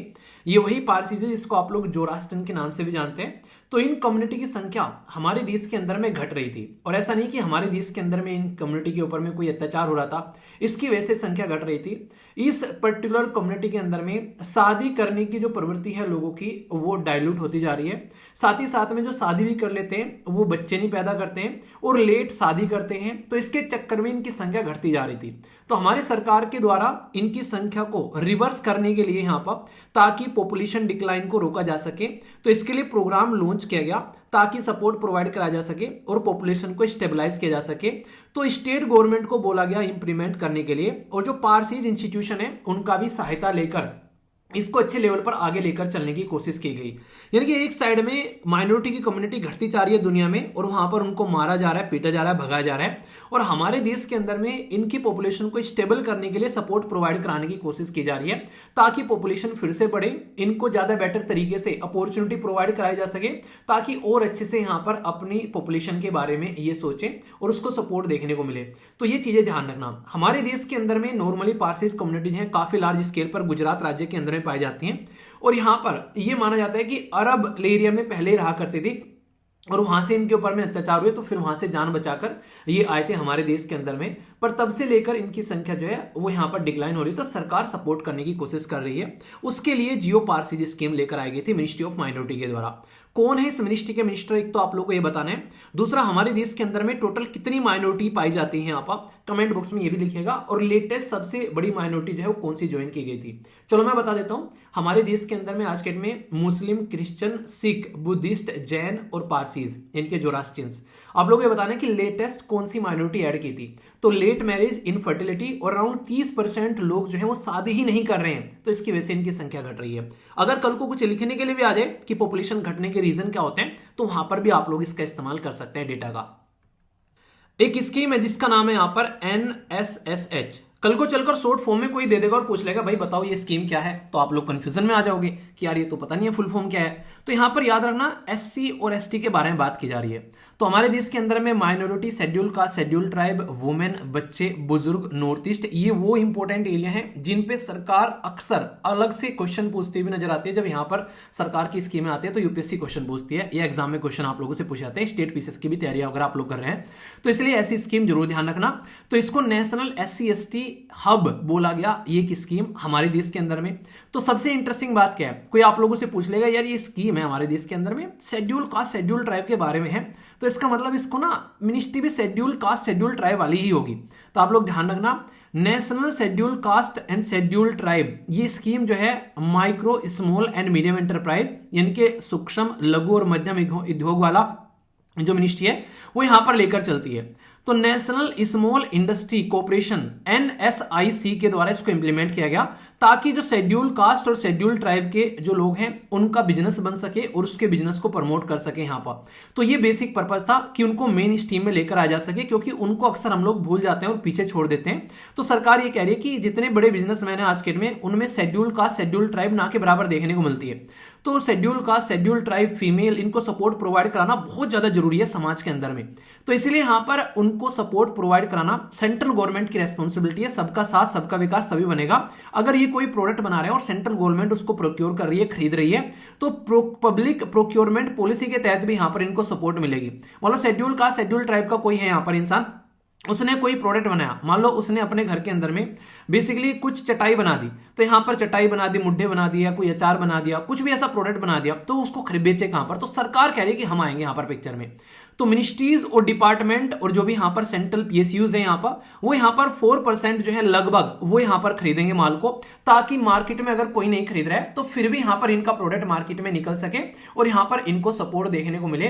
तो ये इस तरीके से स्कीम काम करती नजर आएगी। दूसरा, यहां पर आप लोगों को एक इंपॉर्टेंट बात और कि यहां पर इनके साथ में सपोर्ट प्रोवाइड कराएंगे बैंक, फाइनेंशियल इंस्टीट्यूशन या नॉन बैंकिंग फाइनेंशियल कंपनी, और टेंडर वगैरह में भी इनको सपोर्ट देखने को मिलेगा, ताकि ये भी अपनी चीजों को इंप्लीमेंट कर सके। तो ये फायदा रहेगा, सरकार इसमें आकर बढ़ चढ़कर पार्टिसिपेट करती नजर आएगी। तो ध्यान रखना 4% तो सरकारी लेकर चली जाएगी, बाकी और देखो कहां कहां पर सपोर्ट होगा। तो ये स्कीम आप लोगों को देखने को मिल रही है। पर इंपॉर्टेंट क्या है भाई, कोई भी बोल देगा कि ये मिनिस्ट्री ऑफ शेड्यूल का शेड्यूल ट्राइब इसको इंप्लीमेंट करेगी, नहीं, इसको micro, small and medium enterprise की स्कीम है और इंप्लीमेंट करने वाली एजेंसी है। तो इसको स्टार लगाकर याद रखना। और शॉर्ट फॉर्म में दे देते हैं, कई बार फुल फॉर्म भी पूछ लेते हैं अक्सर आप लोगों से एग्जाम में, तो उसको लेकर भी कंफ्यूजन आना नहीं है, ठीक है। इंटरेस्टिंग और प्यारी स्कीम है, स्कीम का नाम है टाइड। टाइड जो स्कीम है यह टेक्नोलॉजी इंक्यूबेशन डेवलपमेंट एंटरप्रेन्योर। तो 2.0 वर्जन देखने को मिला, लॉन्च की गई थी 2019 में। अब यहां पर जो ये वर्ड है इंक्यूबेशन, इसका मतलब समझो आप लोग। यहां पर जैसे कि आप लोगों ने पढ़ाई तो स्टार्ट कर दी है, पर लेकिन रिजल्ट अभी आना बाकी है। तो पढ़ाई और रिजल्ट आने के बीच का जो टाइम है, इनके जो प्रोसीजर है, उसको आप लोग ये बोल सकते हो कि एक ऐसा ड्यूरेशन जहां पर रिजल्ट दिखना स्टार्ट होने लगे तो यहाँ पर उसमें प्रोसीजर का टाइम जो है वो यहाँ पर इंक्यूबेशन होता है। यानी कि जैसे शरीर में बीमारी लग गई पर अभी सिम्टम्स नहीं दिखे बीमारी के, तो इसका मतलब अभी एक तरीके से प्रोसीजर चल रहा है। तो period between catching the disease और टाइम सिम्टम्स दिखने के, तो पीरियड बिटवीन स्टडी स्टार्ट करना और सिम्टम्स दिखना सिलेक्शन के, तो उसके बीच का टाइम बोल सकते हो। तो टेक्नोलॉजी का इस्तेमाल किया जाएगा डेवलप करने के लिए एंटरप्रेन्योरशिप। यहाँ पर उस स्कीम का नाम यहाँ पर ये दिया गया है। किसमें काम करेंगे भाई? आर्टिफिशियल इंटेलिजेंस, यहाँ पर internet of things, blockchain technology, information communication technology, robotics.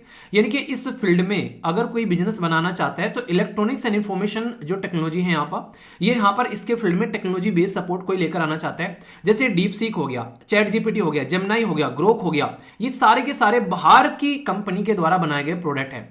हमारे यहां पर एक मिनिस्टर ने आकर गला फाड़कर ये बोला था कि हमारा देश बड़ा बेकार है, हम लोग सर्विस प्रोवाइड कराने में बस रहते हैं, जैसे कि यहां पर जोमेटो, हम लोग यहां पर जेप्टो, हम लोग यहां पर ब्लिंकिट, हम लोग अमेजन, ऐसे ऐसी चीजों के बारे में बात करते रहते हैं। कोई भी ऐसा नहीं कि भाई कोई फेसबुक बना दे, कोई व्हाट्सएप बना दे, कोई यहां पर इंस्टाग्राम बना दे, कोई यहां पर कोई ऐसा काम करे, ऐसे स्टार्टअप हमारे देश के अंदर नहीं है। तो उनको सपोर्ट करने के लिए यहां पर फाइनेंशियल और टेक्निकल सपोर्ट मिलेगी, ताकि यहां पर इसको सपोर्ट किया जा सके और ऐसे सिस्टम भी हमारे देश के अंदर में निकल कर आए। तो ये था बेसिकली स्कीम जिसके बारे में आप लोगों को यहां पर ध्यान रखना है। तो डायरेक्ट क्वेश्चन पूछा जा सकता है कि ये जो स्कीम है किस डोमेन की है, किस तरीके से काम करने वाली है। सरकार सपोर्ट प्रोवाइड कराने की पूरी कोशिश कर रही है, तो देखते हैं कितना इसका रिजल्ट निकल कर आ पाता है यहाँ पर। तो ये एक स्कीम है जिसके बारे में भी आप लोग और याद रख सकते हैं। अच्छा, कैसी लगी ये वीडियो कमेंट बॉक्स में जरूर बताना। मैंने कोशिश की है दिल से सारा का सारा कंटेंट प्रॉपर सिस्टमेटिक वे में कवर करने के लिए। अगर कोई सुझाव आप लोगों के मन में तो भी बताना। बाकी 10 में से कितने मार्क्स आप लोग दोगे वो भी जरूर बताना। और इसी के अलावा अगर प्रैक्टिस करनी है तो आप लोग जाइएगा जरूर एप्लीकेशन या फिर वेबसाइट पर, वहां पर प्रैक्टिस कर सकते हैं और पुराने पीवाईक्यूज जो है वो भी डाउनलोड कर सकते हैं। और मंथली करंट अफेयर की जो पीडीएफ होती है और रेगुलर जो आती है वो भी आप लोग देख सकते हैं। बाकी इसके अलावा अगर क्लासेस या फिर टेस्ट सीरीज आप लोगों को कनेक्ट करनी है तो उसके लिए भी आप लोगों के सामने चीजें अवेलेबल है। तो आइए आज का सेशन यहीं पर समाप्त करता हूं। नेक्स्ट वीडियो मिलेंगे जिसमें आप लोग के सारे इंपॉर्टेंट इनिशिएटिव जो गवर्नमेंट के हैं, अलग अलग मिनिस्ट्री के, सारे एक ही वीडियो में मैं लेकर आऊंगा, तो उसको आप लोग अच्छे से एंजॉय करिएगा। चलिए फिर आज का सेशन समाप्त करता हूं, अच्छे से एंजॉय करिए। लव यू ऑल इतने पेशेंस के साथ में सेक्शन को सुनने के लिए। नए सेशन में मिलता हूं, तब तक के लिए बड़ों को नमस्ते, छोटों को प्यार, छोटी सी लाइफ एंजॉय करार। मिलता हूं नेक्स्ट वीडियो में, तब तक के लिए जय हिंद।